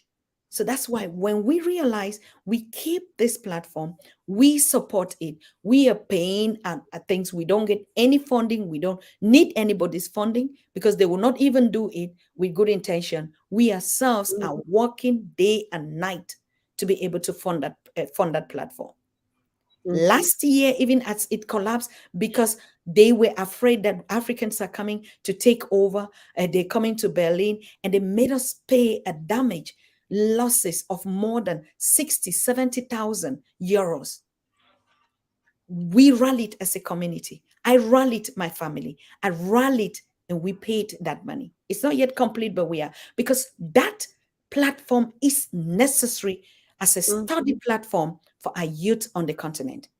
And we have to maintain it. We have to keep it. So please, I'm just putting my mouth for you who can support a youth on the continent. We have a lot of them that I'll be bringing here that have already, they have projects, they are going around. They're not doing it for themselves, like you hear Amos said. It's not for him. We have taken due diligence of the youth on the continent. We know the ones that are just sawa sawa. We know the ones that are gigolos. We know the ones that are playboys. We know the ones that have their own interests because every human being is built differently. But we have the ones that are for the interest to build Africa and take the leadership. And we have each of them in all the 54 countries, whether they are women or they are youth in his age who are not 30, but they have that resilience and the vision that we're looking for. And these are people, these youth come from the villages like me, the poor of the poorest. So they know what poverty is and they know what it means for a child to go hungry. So they will not do it for themselves. They're doing it for Africa, for their communities. I Absolutely. must tell you his story. Just 9 years old baby Mm, that had no father, no parents, nothing, abandoned. But look at what he's doing. He's not even 30. All right. Look at Usman Toure. You heard mm, his story. Abandoned. We have a lot of them that we brought here on the platform. The last of the last are the ones that would develop Africa because they don't know how to cheat. They don't know how to lie. They don't know how to corrupt. They know what it means to be mm, hungry. The mm, rich, spoiled brat. wants, those kids from these presidents and this will never develop Africa because they don't know what hunger is. They don't know what it means for a mother to go for days without breastfeeding. They don't know what it means to birth a child at home, and most of them losing their lives. They have no idea. They're in their comfort zones, and we begin to support them. No, that's not the Africa that we want. The Africa that we want are the generation of the Amos. And Amos is mentoring this youth in all the countries. He did it for PLO Lumumba, a foundation. The same thing. It is because of Pan African that we came together and brought even Usman Toure. But we never knew Usman Toure's story. We didn't know until we fished him. You know, Absolutely. and Yes. today he is biggest voice, one of the biggest voice in Africa, together with Amos. They are doing things. Amos, just tell them, what are you inviting me in South Africa to come and do? Tell them. Maybe when we just talk like this, the Mm. thing that we're here to joke or we're just joking. You just send me an invitation So, to go and do what in South Africa and at the end of this year. Tell them. mm. So we are going to appreciate the unsung heroes, Africans who are doing amazing work and who have never been appreciated. And this is going to happen in the month of November this year. So basically, is to recognize those who have not, those who took part in struggling for Africans' liberations, and those young people who are also doing amazing work that have never been recognized. And South Africa have so many young people who have really fought also. So it's a very good icon for all hosting the event. Thank you. Yeah. Thank you. Yes, I see a lot of people saying, Amos, they're so proud of you and they're thankful that you were here today and that you actually are touching them. But the move is coming. The Yes, move I'm is really coming. looking I'm really looking forward to being in Germany, because one of the things that we need to do is to learn. Learning don't stop, like I keep on saying. The fact that the event is being held in Germany does not mean that we are not supporting African ideology. I mean, we need to know what we need to do. Like, we need to look for market for our products. As much as we want the local market, we also need the international market. We need to get partners in diasporas that we can help that can help us sell the products that we are making in Africa. Because if you don't have people there, if you don't know people there, how will we market the product? How will we sell the product? How will we know that the product has not met the international standard? So that's why we are calling upon Africans of goodwill to support young Africa. It doesn't need to be me, by the way. It can be somebody else from a different countries, provided that you can support young Africans who are doing amazing work. And you have a proof that they are doing amazing work, because nowadays also social media has a lot of things. You can even send some of your people to visit what they're doing, if you want to ensure that you are bringing the right person to the event. And also support this event, because this event is self funded, is not receiving any support from any NGO. So you can support the event by sponsoring the event, because Susan Tatah is really trying very hard to ensure that the event is held. But it can only come to a reality when you put your little support in it. And any support matters. You might say you have a small support. That small support will really transform so many lives of so many Africans. Thank you. Thank you so very much, Amos. We're happy to have you here today. And we wish to connect with you again. We'll be having these conversations and how the projects are going on and what moves. Because one thing is access to information for our diaspora. I have a lot of sisters, brothers, women, youths out here that if they know, even the young people that I've met here, they have the vision to support their peers on the continent. The problem is putting a strategy, putting away, like my sister Sherry is always saying, yes, let's do it. Let's start with the few. Let's start with the Amos, the Usman Toure's, the Petrinas, okay, the Nongo Solo in South Africa. Let's start with the Grace Beer in Sudan. Let's start with this few that we have. and the rest will just follow. The issue is not just saying, but the issue is doing. So I want to thank you so very much, and we're Absolutely. going to see you again. I think first week of March or ending of this month again on this subject matter, youth and Africa. Thank you so very much. Your last word to your audience? Thank you. I'm so excited, and Thank they you. My last word is to wish everybody a good health, and also to urge Africans to support one another. That's the major thing. Let's support one another, let's promote one another, let's build one another, and let's criticize one another in the right way, not in the wrong way, in a positive way that can make us grow, not that can bring us down. wonderful.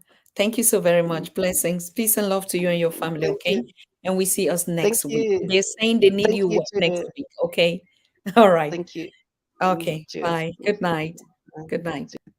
Wonderful people. Thank you so very much. I hope you were inspired because sometimes when we sit and say African youths are not doing anything, now you are seeing them.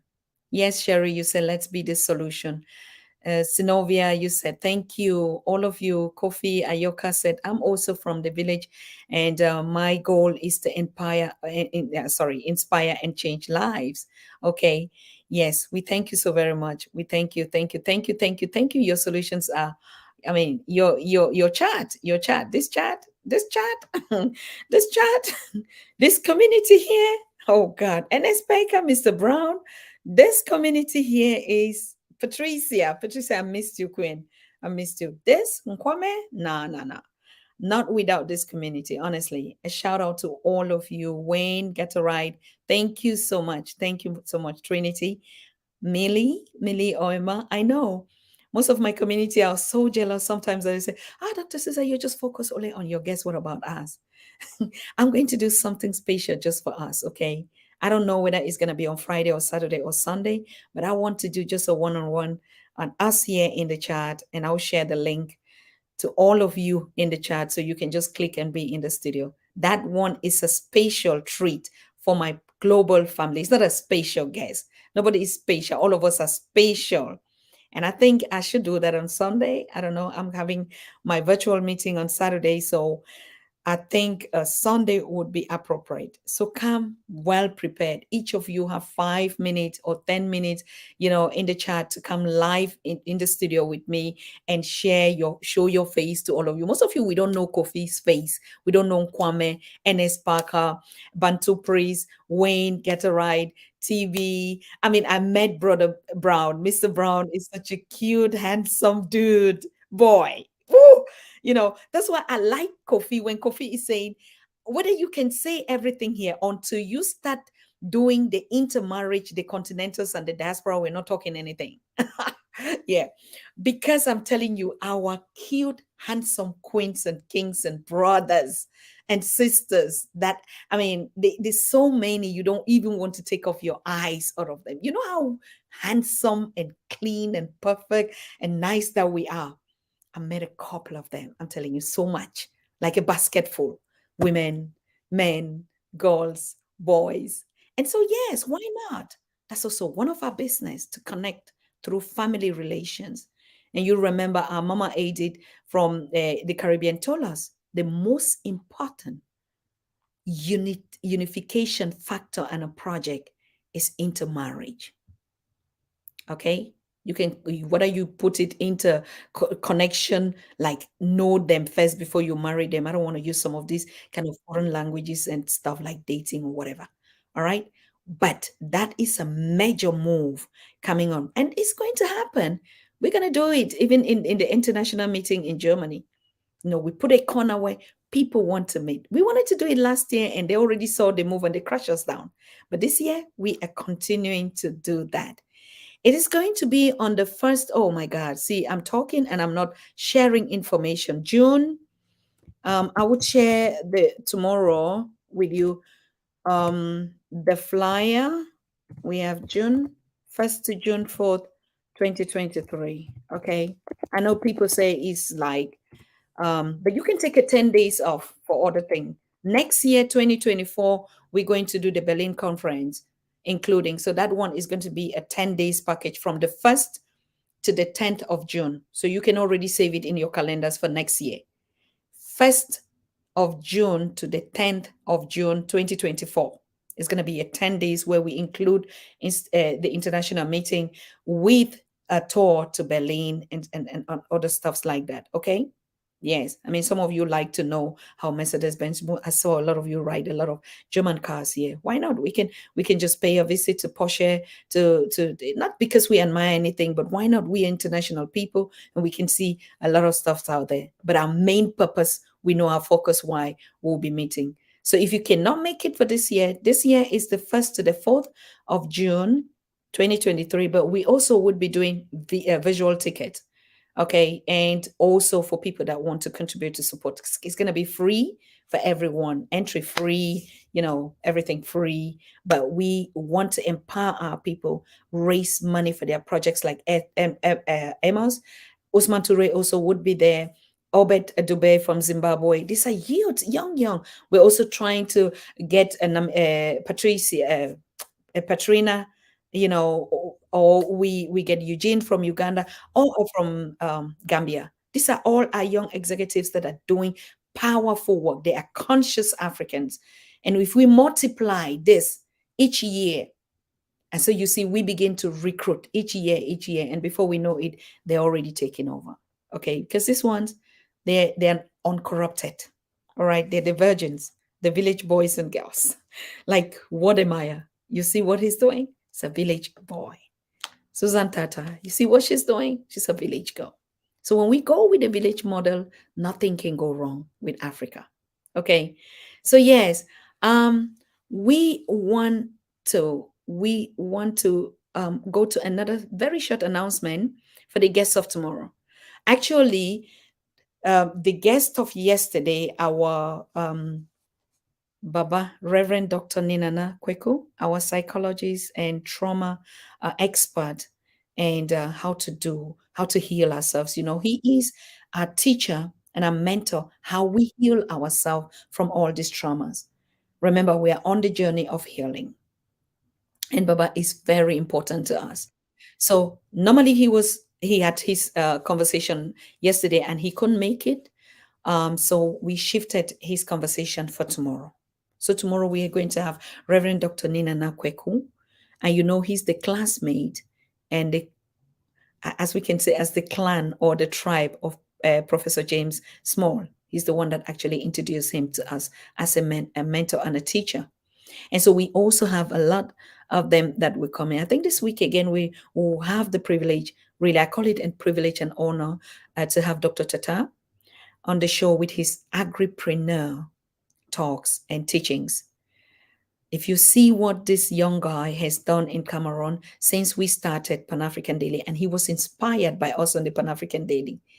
If you see the machines, the industries, the young people, the teachings, he is absolutely amazing with his agripreneur. Because one thing that we have said is no matter what we do, all the youth must own land on the continent. Land is number one. The youth must secure as much land as possible. And number two, anyway, this one will not speak it here. How do we preserve this land through our kingdoms and our chiefs? Because a lot is going on in the background. Like I told you, what happened, what we saw during this 36th General Assembly is a very big eye opener. And we need to start paying attention to this thing. So young people, we have to teach them to own land, build factories, like what Amos is doing, create that. But the most important thing, to own land. Okay? So tomorrow, let's see us here with Baba Kweku. And then Sunday, my special treat for us here. We're just not going to do anything, just talk about us. All right. But all of you would have access to the studio. I will give you the link to join the studio, and all of us would be in the studio. So everybody has 10 or 15 minutes to be in the studio. Introduce yourself. Because the chat community, we just see here. We just do our work here. Apart from you seeing me, so I'm on the privilege for not seeing you. That's not fair. All right. If I didn't meet Cheryl, I mean, we see ourselves. What we see is what we know it is. That's the fact. But at least we want you to jump on board. Okay. We want to see you, want to salute you. And so, yes, How about Berlin Reconnect Project or Berlin Reconstruction? Of course, that's why we're saying if our youth, whether we like it or not, if our youth don't have access to this his story about us, they would they would move forward, but it would take a longer time. And this project is being really conspired and brought to you with great scholars that we met out here. And we have decided this is the way forward. Our youth, when we tell them, if you don't know your history, you cannot understand the mystery. How do we just want them to hear these words without attaching a picture or being practically in the scene for them to be able to decolonize?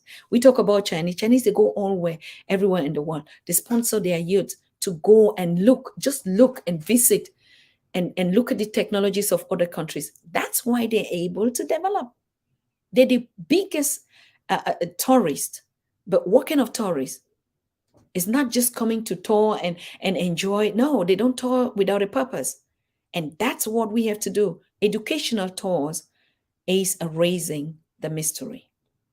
Educational tours is confronting the reality. Educational tours is actually being on the practical place to deconstruct. So it is very important that we give our young people that access to international experiences. Most of us in America, we're sick and tired of being sick and tired of being sick and tired, but it's because we know it. If we never were here, when I was on the continent or us on the continent, it was a dream, just a dream. And it's also okay. Why should our own youth not experience the world also? Get on board, fly a plane. They've never, most people have never just sat on board in a plane. And you know what that is? When others, their peers will be on board sitting in a plane, whether they are going just to a neighboring African country and do selfies and put to them and share it with them, then they begin to feel like, those are things that make people not be motivated. It's easy to just say, oh no, you stay on the continent, don't come here. And, the West is not, it's easy to say it, but it's much easier when they get that experience. Obed Dube from Zimbabwe came to the project last year and he was so amazed. And he went from Hamburg to Berlin to Tübingen when he did the moderation as we brought him for that project. And he just took those 10 days that he had the visa to go. And when he went back to his village in Zimbabwe, do you know the impact? Because traveling is knowledge. Okay, travel is education. If you have and know the purpose of traveling, you can really develop just by traveling. Even some of us in America, we don't even know the next countries in the same state that we are. We don't know. We don't know even other countries. Some of us don't even have passports. So it's not only on the continent, but the dream of traveling with intentions like this, historical and cultural education, is different when I just go for an adventure somewhere. Okay? So please make sure we're looking for volunteers to support these young people. If you are moved, text us and inbox us. I want to sponsor a youth attend this global meeting. Okay? That will be very, very, very good. So thank you, thank you, thank you, thank you. And particularly when we would be the one directing them with these tours, what they see. When we met at Black Excellence, a lot of people were just like, so empowered because Felicia and Brother Taggy takes them each year to Egypt. The Egypt tours have changed a lot of that community. Black Excellence was all about the ones that have been washed from brainwashed. And that's why the spirit, and when we talk about connection, do business together, they understand. All right? Because they've been there. They saw it, what their ancestors, they saw the power. And so they can do it. So they believe. Seeing is believing. So we have to give our young people that opportunity. And then another big project that we want to do is the Diaspora Business Forum on this international conference in Germany, this meeting and this festival. Diaspora Business Forum. What is that? You want to invest in these young people? You can. even from $500 to $1,000. You can work in a month and save it and invest in a youth. What does it mean investing in a youth? So they can build those brands for you. They can create products for you and send it to you and you sell them. Or they sell it and then give you the dividend of it. That's what it means. Sometimes when we say give, people just think giving is that I will just give my money and I lose something. No, instead of you investing in something, invest in the future of these young people. They have the creativity, they have the know how. And now, by helping them, by investing in them, you've already had your family on the continent. Sometimes I keep telling people we go through the long, long way. You don't need the long way. Oh, I need to get a visa. I need to look for a land. I see your comments here in my chat family. I need a land on the best way to get a land, invest in a youth. When you invest in Amos, in Osman Toure, in Eugene, in Petrina, these are all our young executives around. If you invest in them, then you have your family on the continent. He just said it. You can visit us and see what we do. So instead of you thinking, oh, I need to relocate, I don't know anybody, you have a family. Amos is your son. Osman Toure in Gambia is your son. Petrina in Namibia is your son. Is your daughter. And the ones in Cameroon, in Nigeria, in Malawi, in Liberia, they're your children.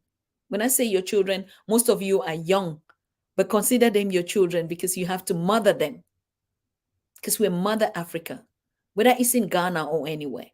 So imagine you have a $5,000, a $2,000, a $1,000, and you say, I want to invest in this child. I want them to be able to use their hand and build skills. You already have a family. And that's how we were talking about adopt a family. So now, if you want to go to Kenya, who are you going to visit? Who is going to receive you? Who is going to host you? It is Amos. It's the simplest way. Even from your documentation that you're looking about, I've told you, going through this narrative of, oh, the union, the African Union, they won't do anything for you. We don't have any friends, even them. We can do it by ourselves. If we don't want to pass through the big doors, because we also maybe somehow want to rub soldiers with the big guys, okay, then it will take you all your time. It will take you a whole long journey. Just go through the locals. Consume local doesn't mean consume only the local projects. Invest in the young people, young girls and families on the continent. Automatically, you're a family member. When you buy your ticket, they pick you up at the airport. You stay with them. They take you around. They introduce you to the community. That's how we integrate back in Africa in a very simple process. Okay, you don't need anything, and so they become your personal ambassador. Exactly, NS.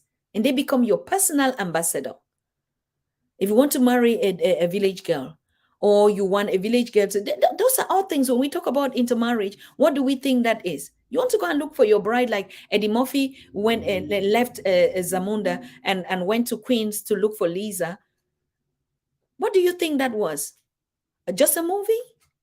And now the child that he had there now is going back to take the father's land. Isn't that your story?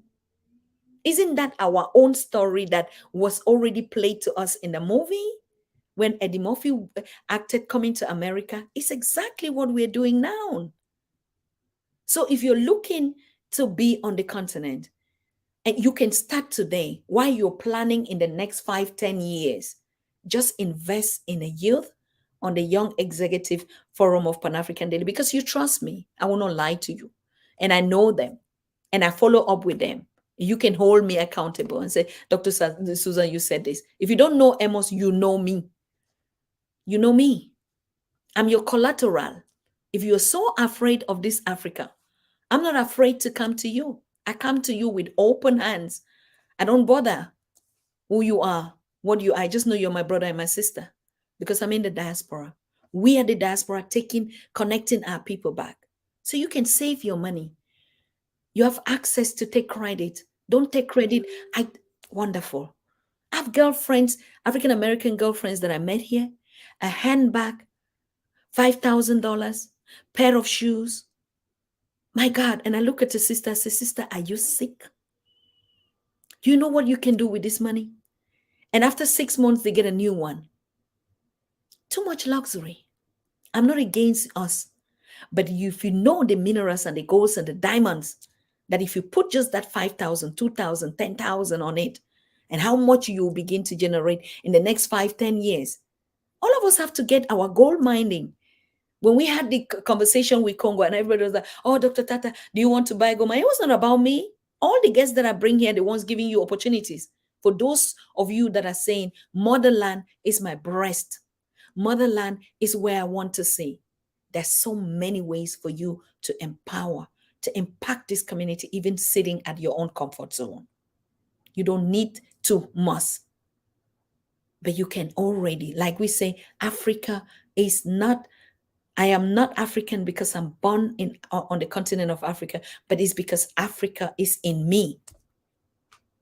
Our ancestors from Tanzania said that. So you must not feel guilty that I'm not going home, because sometimes when we see others, oh, I just went home, I've been to Ghana, I've been to this, and most of you, us in the diaspora that have not been there, feel guilty. Then you become to feel like, oh, I'm not doing enough for my continent. And you see this one have been there and they come and they show us picture. That's what Amos was saying. If you really come to develop and to help, don't just come and take selfies. Don't come like visitors. All right, you can come, but imagine you already have your family. You know Amos, you know all the ones that we can introduce, and you've been talking with them, connecting with them privately out of the Pan-African Daily TV. In Cameroon, I have a lot of them because that's my village. Even right up to the village. You want a young executive in Cameroon or a family, I can connect you to them. So anytime you can feel free. You don't need me. You don't need a Pan-African Daily. You just pick up one day because you have built a relationship. When you build a relationship with your counterparts, with your siblings on the continent, travel becomes easy. The Africa that you dream about is already in your hands. Then you just call, I'm coming home, and you'll be picked up. You'll be fed. You'll be taken care of. You, they will tour any place you want to do. You have a family. That's what I do too. I just leave and I come in here and I say, I'm in a family. Okay. I, I was pissed up in New York that they had to put me in a hotel. Ask Professor James Small. It was a fight out there. I said, this is the last time that this is going to happen, that I come in the diaspora and I'm staying in a hotel. I need my palace. Anywhere that I need a palace. I go to Caribbean, I have a palace. Okay? I'm here in a palace. I go to the continent in a palace everywhere. I'm not going to get that from you, dear family. You cannot host your queen in a hotel. Never, ever should that happen. Okay? And we said it there. And we said there, I said, the next time I'm coming to Queens, I need to see your palace. All right? So, yes. Welcome to the jungle. Yeah. So, yeah, we have 6 minutes to go to our normal time. So, I'm just kind of like empower and motivate you how so easy it is for you to build the Africa that you want.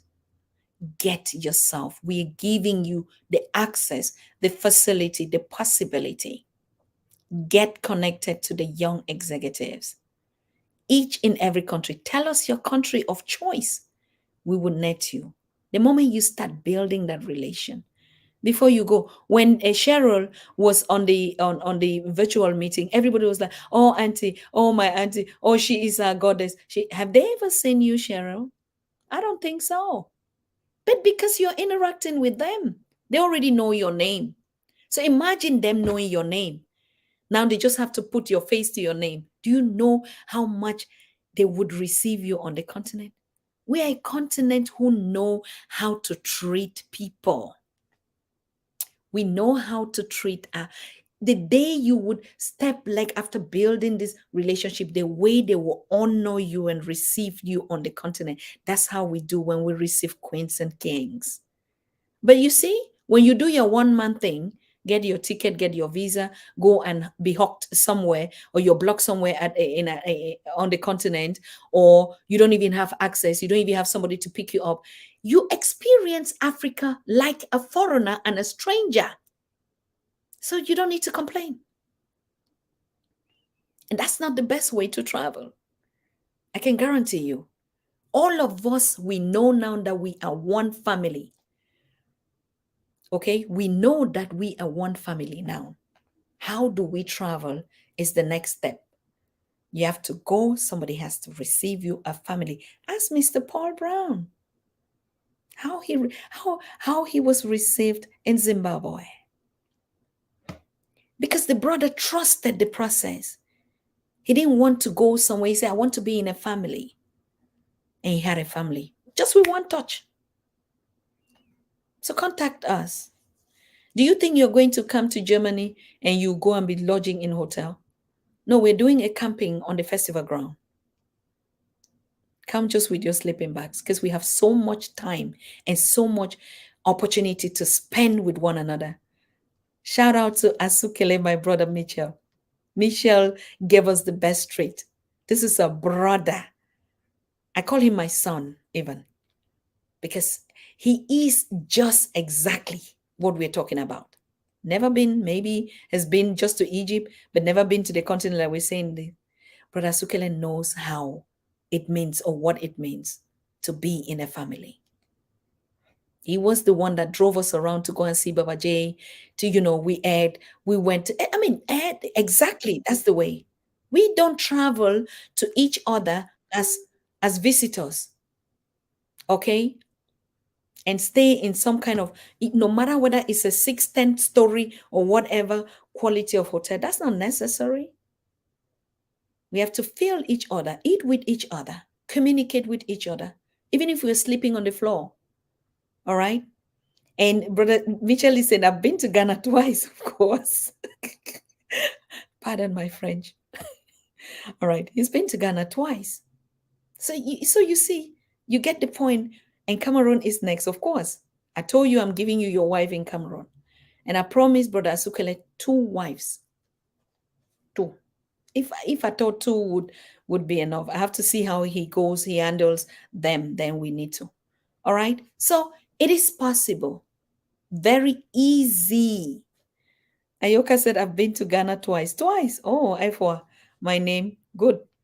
Wonderful. We are waiting for you in Cameroon now. We're waiting for you in Nigeria. We're waiting for you in Namibia, in Kenya, in Tanzania. The continent belongs to us. One is not enough. It is our continent. Amos is waiting for us in Kenya. Usman Ture is waiting for us, and Eugene in Ghana. They are waiting for us. It is your wealth. One is not enough. One country is not enough. Okay? It belongs to you. And that's why you are royals. You're not just a royal because of a piece of land in Ghana or in Cameroon or somewhere else. You're royals because you own that continent. It's your own. Every rivers, every tree, every mountain, every waterfall, every seas, every gold mining, you own it. But you're not doing enough to claim it. You're not doing enough. Okay? You see me? The richest queen that ever existed were our queens and our kings. All right? So good. Thank you. Thank you so much. Hospitality from families in Africa is top notch. Africa should have the hospitality industry cornered. Yes, Novia. I mean, you're saying it because, girl, you've been there. You know how it is. Synovia, people who've tasted gold can tell you that gold is not what you think. But people that just only hear about gold dream and even kill themselves to have gold. But your children made out of gold and diamond and platinum. All right, and cobalt. So you don't envy anything. You just begin to explore and enjoy it. Okay? Particularly when you have nothing to lose. Nothing. All right? We don't have any business. Our business is unity, and we drink water and we explore and we enjoy our waterfalls, our birds, our food, our dance, our court, everything. You're just so spoiled, African people and children and kings. You're so spoiled, and we don't even know how to go around our privileges. That's the problem. You're too given. You're too blessed by the Most High, by the Creator, by your ancestors. You're too blessed, and you don't know what to do with your wealth, with your riches. That's our problem. Okay, we keep running about the little that come to steal from beggars, right? And we don't even know what to do, even with the one that we still have. Come on, quit just running around and doing something and do something.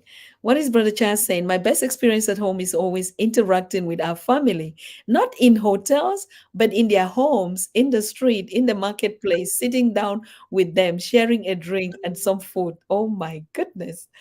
Ah, if it was me that said it, you people are going to say, Dr. Tata, she can sit here and talk for 5 hours and say nothing apart from Africa is this, this, this. Now, but you say that's Brother Charles. That's our son that is born and raised in the diaspora, giving you that experience. All right. You see, when I travel, I don't just want to see tourist side. I want to talk to the family. That's the vibe. And nobody can teach you how to do this. You just have to be in the vibe. Okay. I have to visit the Queen Tata village one good time. Kojo. Kojo, you know you and me, we are village people. The same village that you have in Ghana. It's the same in Cameroon. Oh. It's the same. The same rivers that we will cross, the same bridges. It's the same. Maybe just on a different place. You know, we're one people. Yes, why not? Okay.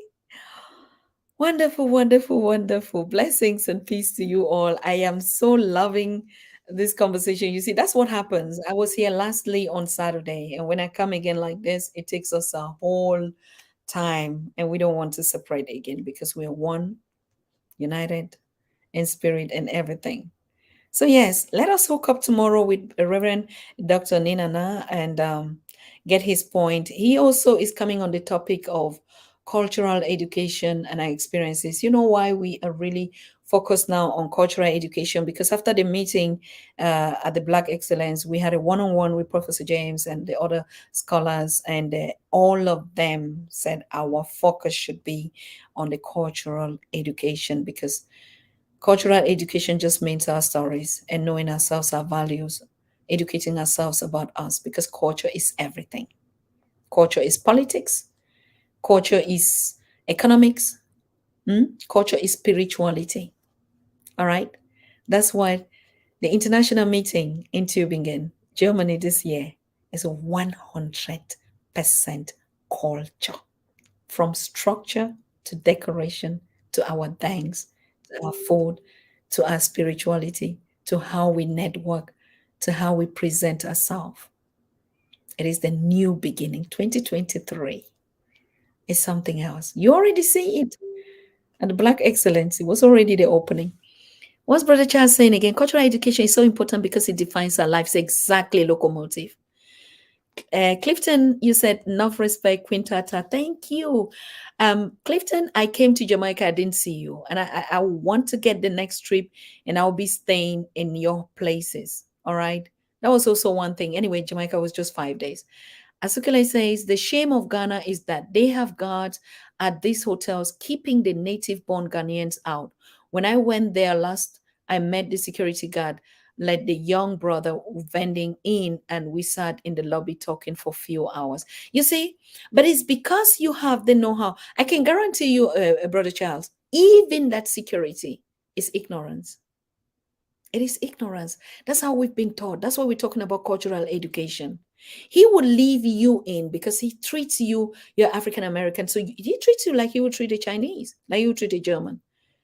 Even me, because I'm coming from there. But when I go, it's Dr. Tata, they want to give me another treatment. And it's irritating.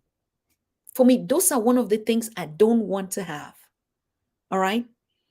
And you see, when you're conscious and we're talking about this education, you don't need that.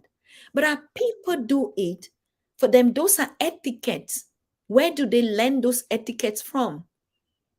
It is the Eurocentric etiquettes. We don't have it. We don't need to have it.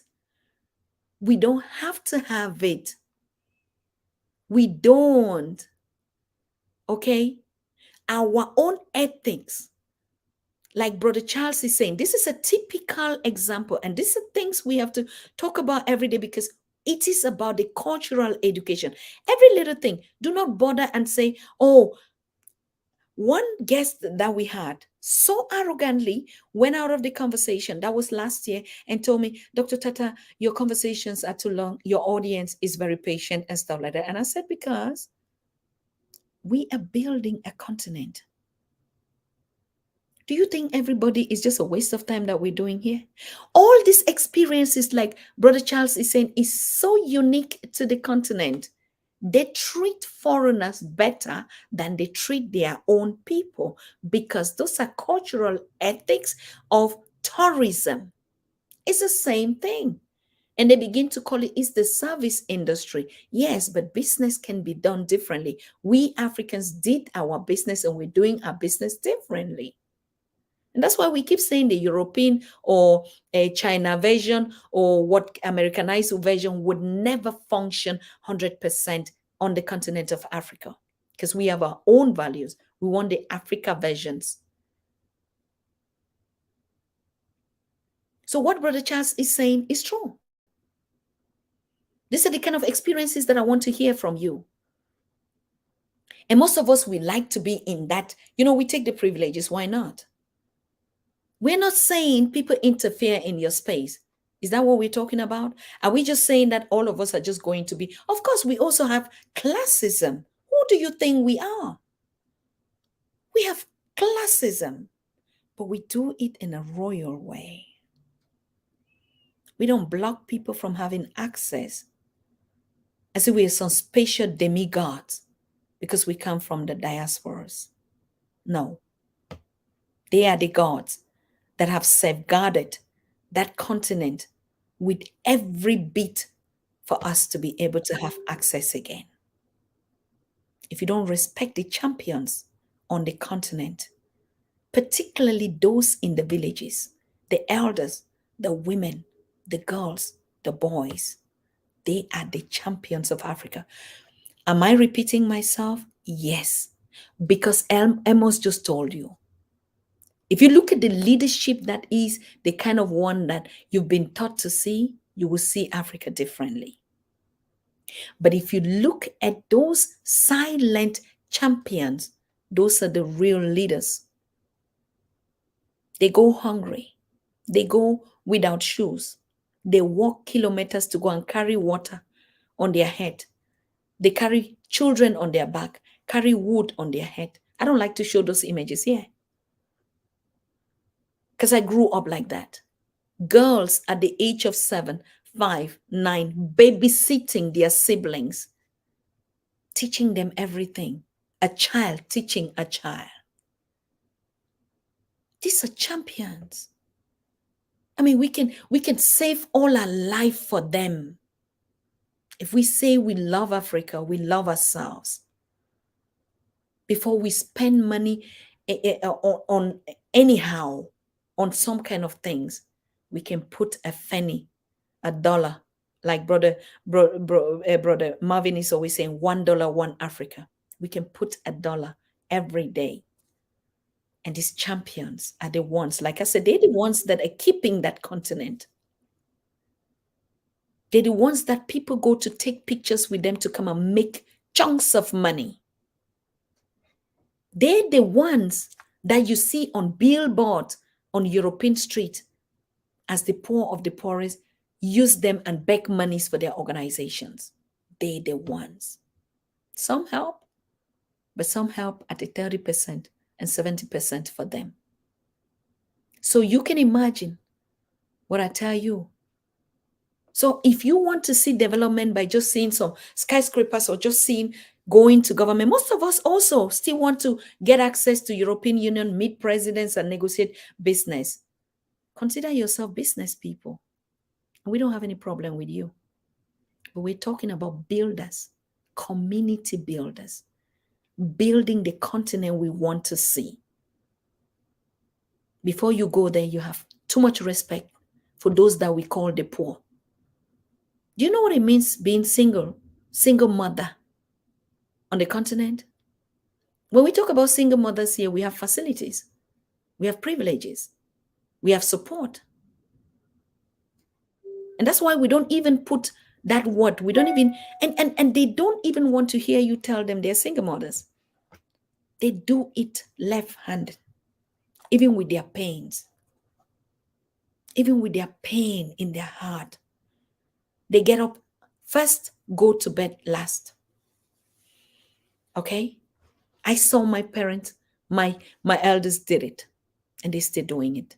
But you know what? They live longer than us because we're spoiled by the so-called Western development.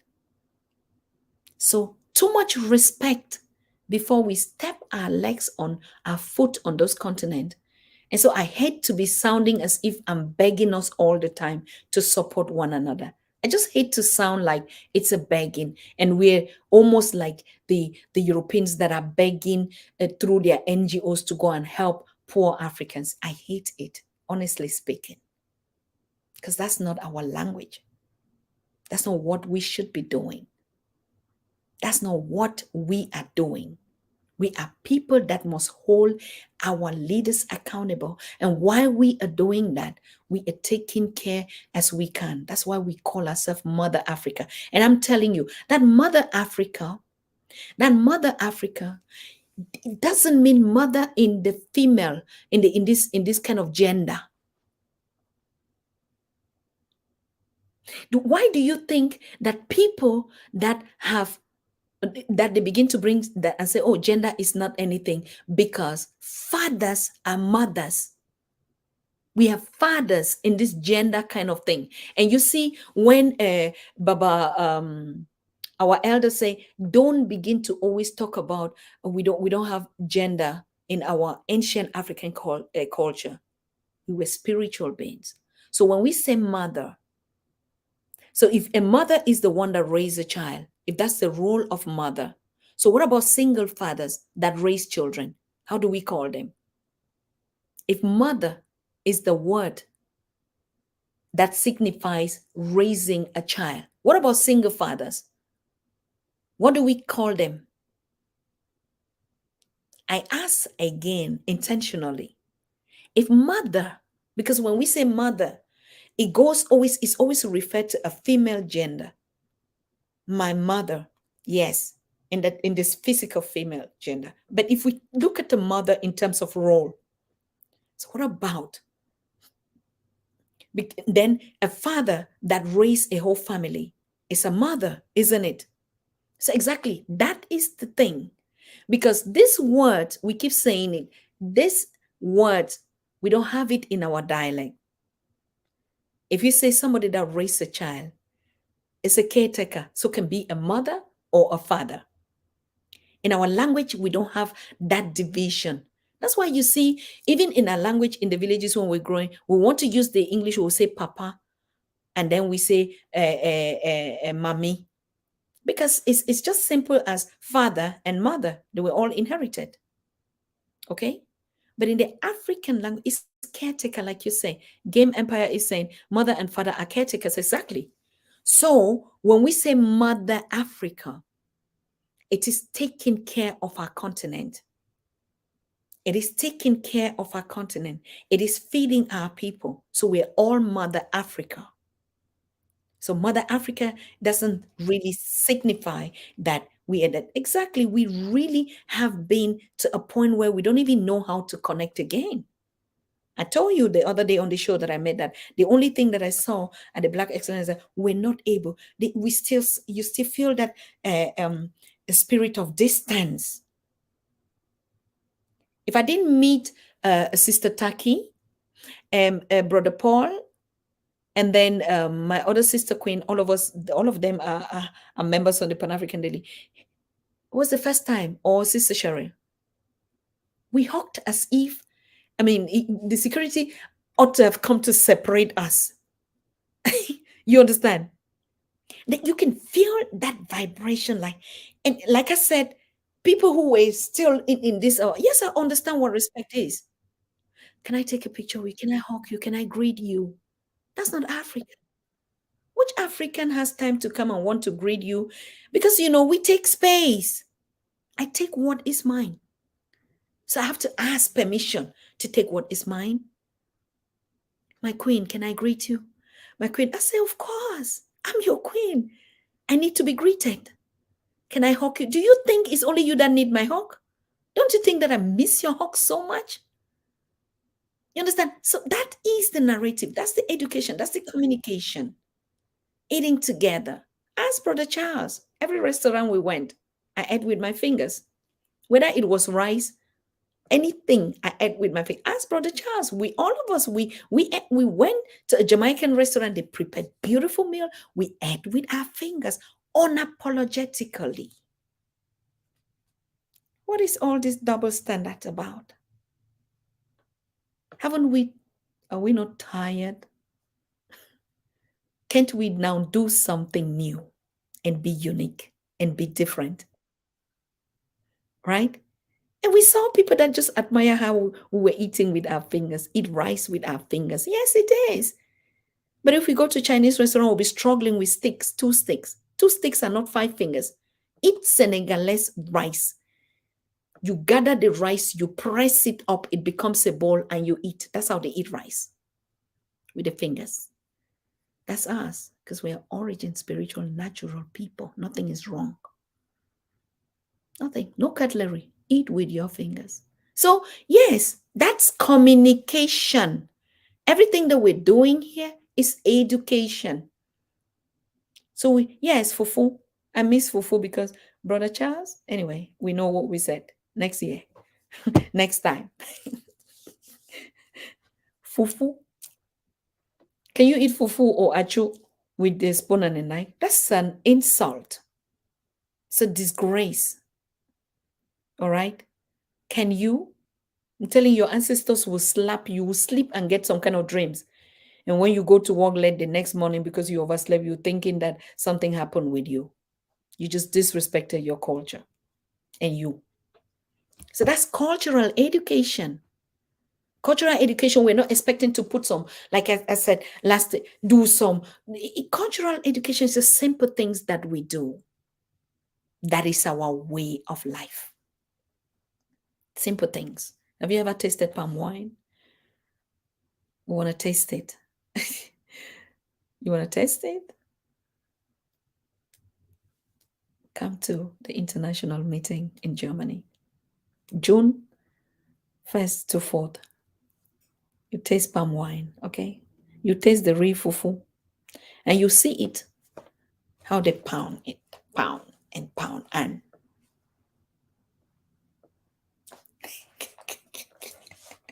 and turn it. You're looking for fitness. What fitness? Before you get there, you see these muscles, like, and then we're gonna do the dancing. Oh my God! Please don't miss the international meeting, Synovia. This is the time you have to come, right? Don't miss this international meeting in June. Dancing. Oh God, Brother Charles gave us a very good lecture. I know it already. Why is twerking part of an African culture? Now, all of you in America, I mean, you've gone to your dance places and you see how our girls or our men they twerk. But what is twerking and what was the purpose? It's an African culture and a tradition. When is it done? How do they do it? In what occasions? Now you see our girls and our children doing twerk, even if they don't do it right, and you think that, oh, they're just being useless. It's a cultural thing that was embedded in their gene, even if they don't perform it right. And we need to teach them the essence of it. So they're not just doing it as going to be, has something to do with, oh, she's irresponsible. Come to the village girl and see how they twerk. God. Because it's a culture. But we do it intentionally. When we put it intentionally and you understand the reason and the exercise and the communication, you would know what twerking is. But Brother Charles knows it. And when he was explaining it, I was just like, I said, this is my son. So every move the African does has a meaning, has a code, has a reference embedded in the genes of their ancestors. And they do it. Even if they do it at a civilized or they do it at another pace, depending on the trend, it has a history. And you need to understand what is the history behind, not just demonize it or stereotype it, you know. Yeah, they can do it differently. They don't need to. All right. Okay. I see my honorable member. Have you gotten your membership? Before I close up this chapter, have you gotten your membership? If you see the members in the chat, they have a green, they're shown with green. And I think I'm not seeing Cheryl membership in green. Snovia, Patricia. Just go on our YouTube channel and you see membership. Click on it. Because I think a lot of people really just, and look at Mr. James Turner. Brother James is his name, Brother James' name is in green and with a small, just like our logo here, as you see under me, because he's a member. Consider being a member, okay? Patricia said, we embrace it in the Caribbean. It's common there. It's in our gene, sister. Patricia, it's you. It's you. It's your identity. On the continent, we do it differently. We do it in circles as well. And that's what we're going to do at the international meeting. I can promise you this, we're not going to get all those kind of crazy things on say stages, a podium and that. We're going to dance in circle like we did in the village, like we do. That's our culture. We're going to do something unique that is never done anywhere. And we have to implement it on all our platforms. And everything we do it intentionally. It's not the inability. It's just because we don't know how to do it. Getting all this kind of big stage at an African cultural festival is the most despicable things that we've been doing. And we've been making a mistake because we don't communicate. All those infrastructures are communication. All right. Synovia, type on the community. Look, just like if you go to the Pan-African Daily, Ayoka has just become a member. Oh my name. Particularly you, Ayoka, my name. Efwa. How could you not even? Oh, I'm sorry. I think it's because I didn't explain or communicate it. Even Kojo is the project leader of membership. Kojo, you are not doing your work here in the community chat, how people can be members, Kojo. And now I just explained it, and Ayoka has just become a member. And Sinovia is asking how to become a member. All right. So I think Efwa, just write here in the comment, what did you do? Just put the steps here and I'll bring it up to the chat. You see, Efwa is just on green now. You see, when you see his name, it's on green. So you can sign your membership today, okay? And just imagine all of us in the chat are just going to be white people media try to make us feel bad about twerking, and yet they try to do it. Felicia, you get it, girl. You know. You get it. No, but I saw one actually. I'm telling you, it was we had a concert a few days ago, and this group came, like you're saying, the Caucasian. This woman had it on. You see, because they I don't want to say they have a part of the gene, but yeah, if I also come from there, I can also want to be. What is the problem? We have always, some of us want to be like them. I clicked on the logo, click join, and sign up. What logo, Ayoka? Which logo did you click on? If you go on, from what I know, if you go, just go on the Pan African Daily TV. I think it's because I'm live now. Exactly like he said, you're going to click on the logo and you would click join and sign up. So you can sign up for member. It's so easy. It's just, you see, one touch, and you already a member. So okay, you're back. When you need to get your membership, you need to get your membership. I want to be a member. Why not? I'm a part of the love. I'm here for sure. An assignment. What logo? Pan African Daily TV logo. Synovia, just go to our dashboard and you would even see membership. So if you click on membership, it should be able to direct you. When you click on membership, you just see how to sign in on the membership. Sister, all of us are learning. Synovia, nobody is here that has the monopoly of our wisdom. Queen Tata, I've been doing from the beginning of today's program. Thank you, Kojo. But you have to do more. How come Synovia is asking, Patricia is asking, Brother Wright is asking, every other person that is ready for membership today, just sign in. The questions are a cut-off group from us. Patricia. All right. So, make sure you're signing off your membership. If you don't, please, hey, just when I go off the show, you go onto our page, you're going to see membership there. And really, like I said, please save the date for the international meeting. And need to know, Clifton Dowkin, what do you need to know, bro? How to become a member?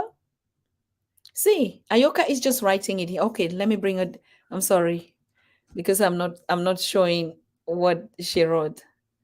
The Pan African Daily TV logo on the left. Click on it. Looking for membership sign, can't see it. All right. So you're not seeing the membership. What if you click on the logo? Ayoka is explaining it to us in the chat. Because I'm live, I cannot really show it to you here. That's it. So can someone do it again, get a membership and tell us the red Africa map? The red Africa map on the logo, click on it. Can someone try? And then you see, a lot of people, when we say sign on for membership, most people don't know how to do it. All of us are learning, particularly with this social media platform. Do you know how much I learn every day? I just go and I put how to do this, how to do this, how to do this, and I begin to get it. Yes, Sister Ayoka is just, I mean, I'm telling you, Pan African Daily TV, a global family. All of us that are here. Have the host shared their screen and demonstrate? All right. So like I can have the host share their screen. Um Ayoka, do you want to share your screen? Do you want me to get you in studio so you can show it? I mean, we need a demonstration. I'm a reflection of you, Synovia. Exactly. I did click but didn't say membership. No, if you click, then it has to show you sign up. Cheryl, it's not going to show you membership. It should show you sign up. Okay. Have the host share their screen, and I cannot really share. You see, that's also the thing. I can't share the screen. I don't know how to say. So it says join, and then you just go to join. I need everyone here to join Pat TV membership. Yes. So you sign up by clicking the logo on the page, and then it's going to ask you to sign up. I know how to do it if I leave it from here.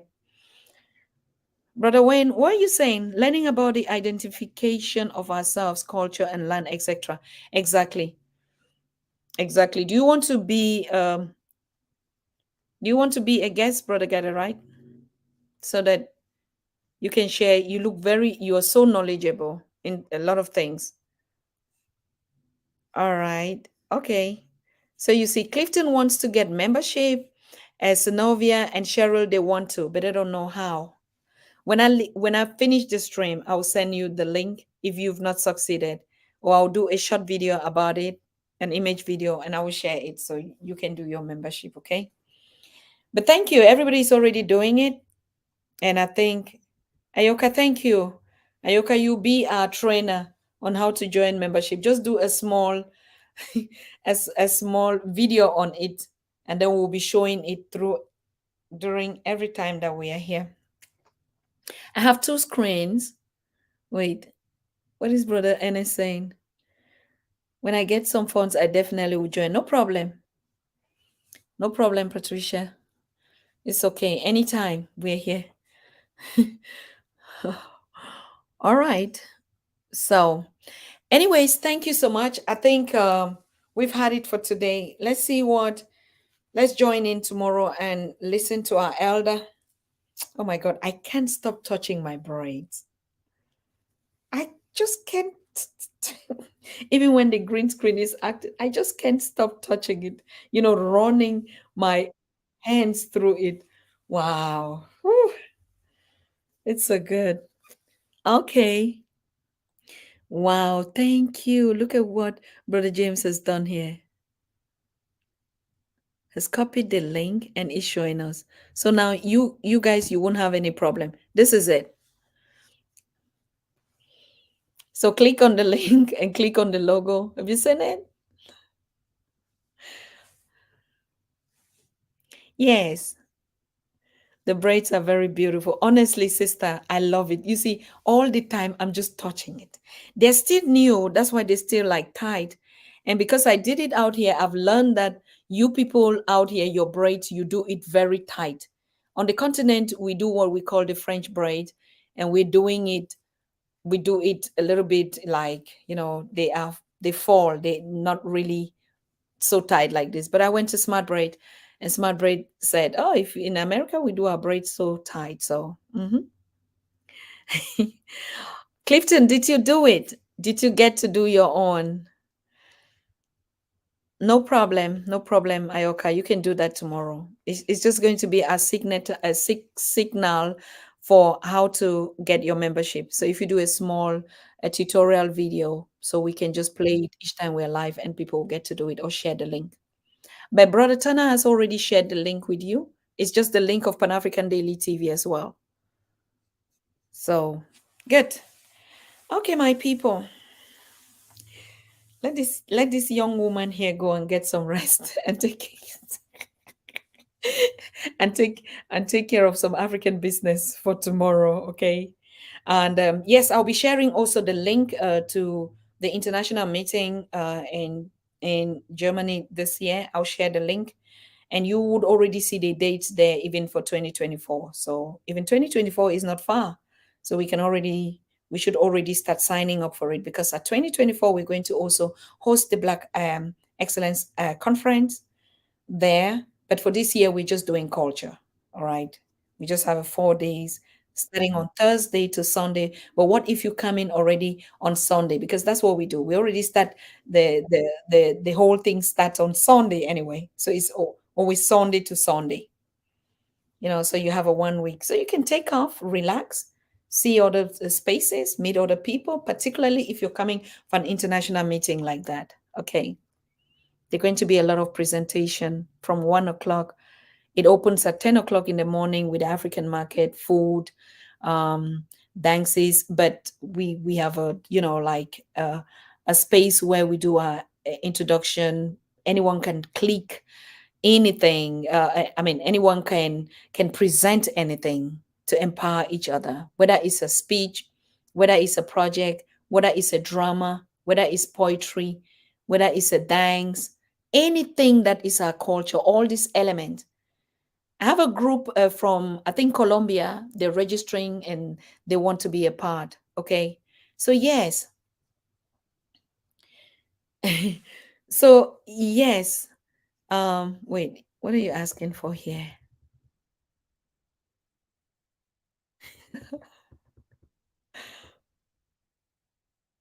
This is the link that I just posted to you. Okay, let me not show the link. Let me copy the link and put it here. This is the link that I just posted. It's the Pan African Daily TV link. How do you people join? Mm. So, yes, like I was saying at the international meeting, we have the possibility for any one of us to present something. And we have a lot also of food, like the catering and food stands and vendors. One thing that we always miss is Jamaican food, even American food. Why not jerk chicken and stuff like that? And so, if you know that you have a talent in that, why not come? We give you the kitchen space and you do jerk chicken, and you can even sell it and make your ticket money to come back. Okay, so we want all our talent, what we are doing, whether it's a drama show or it's a dance art or it's poetry or it's drama, whatever thing that we can do. It's an international meeting of the 100% African culture. All right. So, guys, get your ticket, bring a presentation, not just coming to celebrate, but to show and to teach something.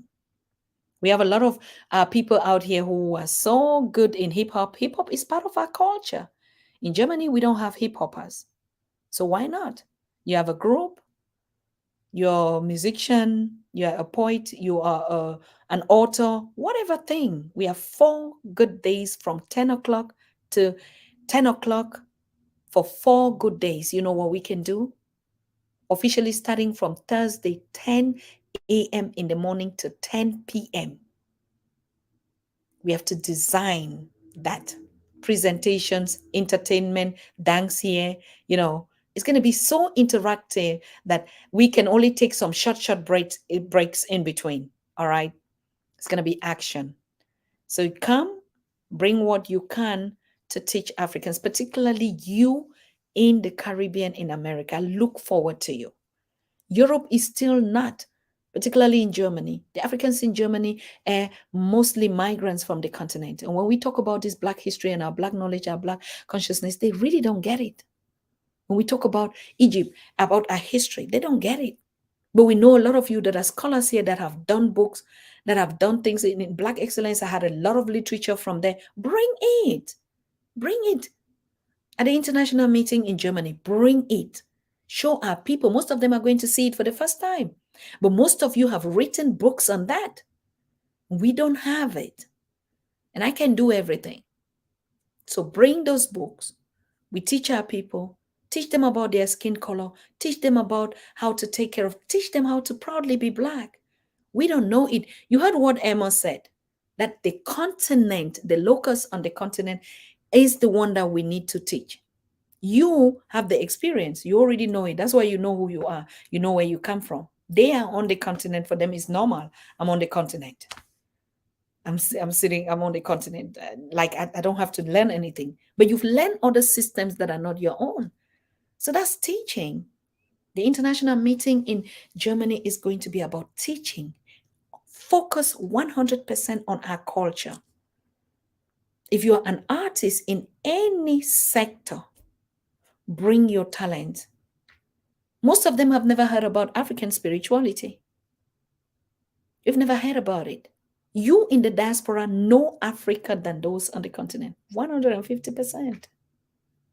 When it comes to spirituality, our culture, knowledge of who we are, they have no idea. So it is you. Let us meet in Germany, in the middle place, where you don't have insecurities, where you don't say, okay, the weather or something, or it's too far. Get your tickets now. It's very cheap. Now, if you book early, you can get ticket for $400 or $500, a complete turn. All right. But imagine you're investing in the future to meet us and let's design how the future should look like. It's really important that we meet even in a neutral space to design the curriculum, the culture, the economics, the politics. We have to meet in a place where we're out of that space to be able to come up with something. I look forward. I'll be singing it every day from today. We have barely just 4 months. And 4 months is not far to put on such an international meeting. All right. So, yes, I look forward to having you. And if I can have you join our planning team, we'll be having Saturdays to do the planning also on a Zoom. And I will send the invitations to you.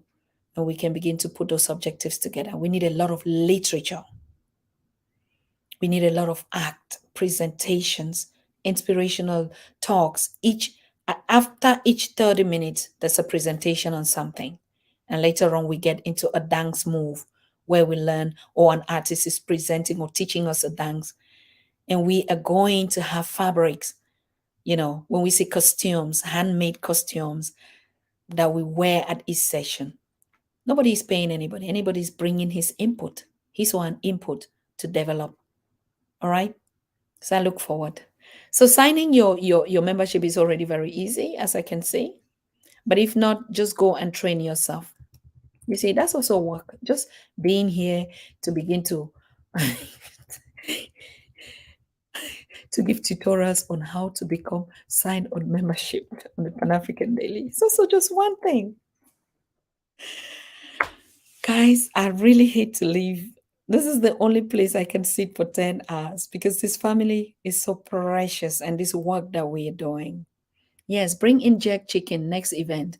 You see, Yeah, we're going to learn how to do jack chicken at the international meeting. There's going to be jack chicken. I already have a vendor for Ugandan kitchen. I was like, Ugandan kitchen? What is Ugandan kitchen? I've never tasted apart from the ugali, but what is Ugandan kitchen? And she told me, sister, you will not be, your guest and all of us will not be disappointed. So why? We want all the 54 African country food in the diaspora. So jack chicken is one. Soup jamon from Haiti should be one. We Mama Bello just gave us, but we can go on the internet and we would do that. And like I said, somebody said there are hip hop artists in Germany, Brother Charles. Who are you one? But the hip hop artists in Germany are not the originals. Okay. So we need the African American. I mean, if you see the way they do it, and then twerking is going to be like a workshop. And we explain, Brother Charles explains it to you. It is a spiritual thing, it is healing.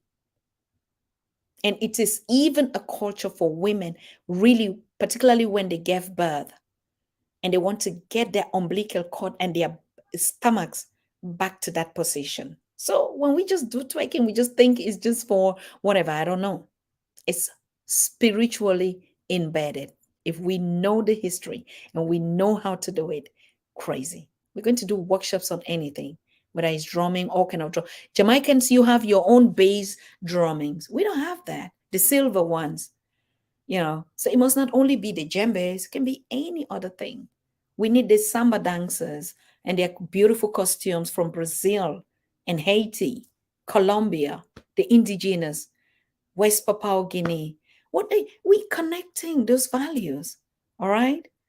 So if you know how to do something, you know how the gumboots dancers of South Africa and their meanings.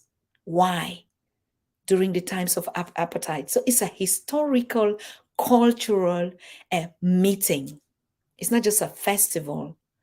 Yeah, we call it festival because in Africa, everything we do is festive. Whether when we have childbirth, it's a festival.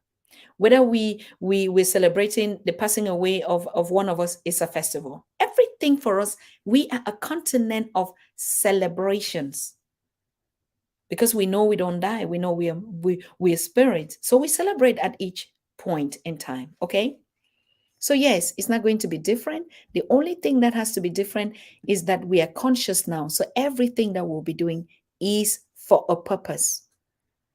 We used to just entertain without even knowing. No, it's more than entertainment, like we did in Black Excellence, Brother Charles. It was not entertainment, it was history in the making. Okay.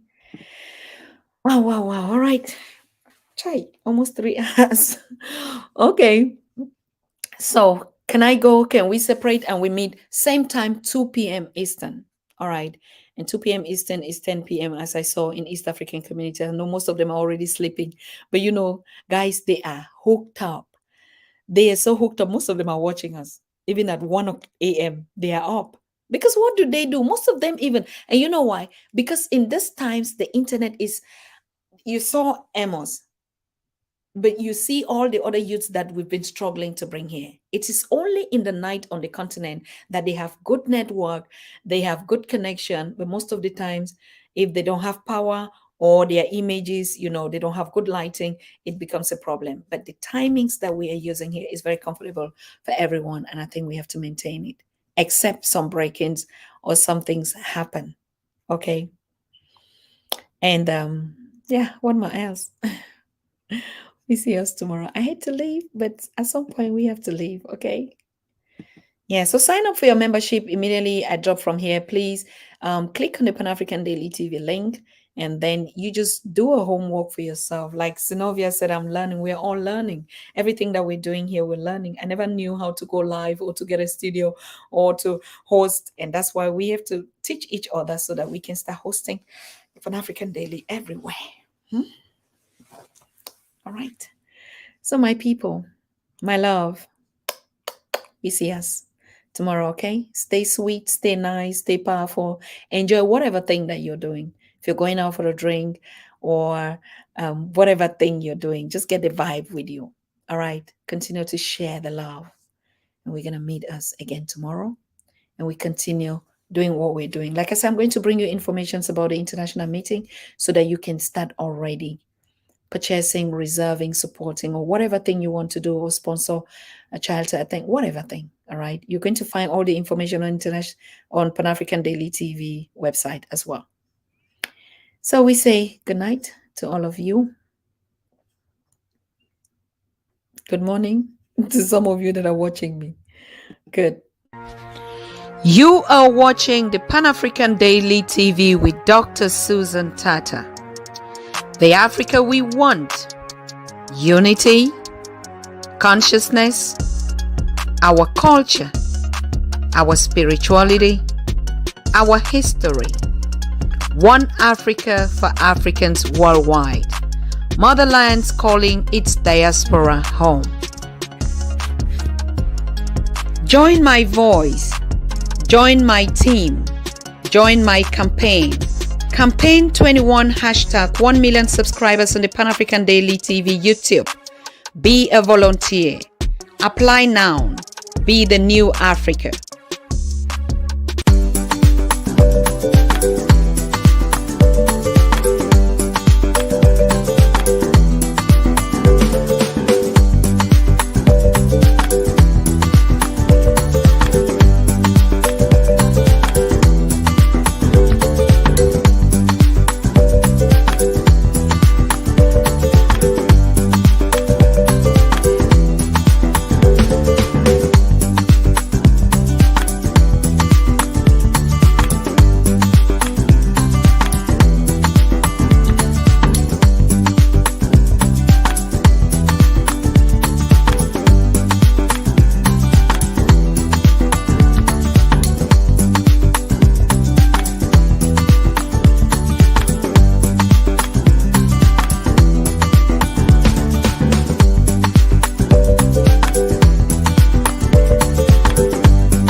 professional anyway.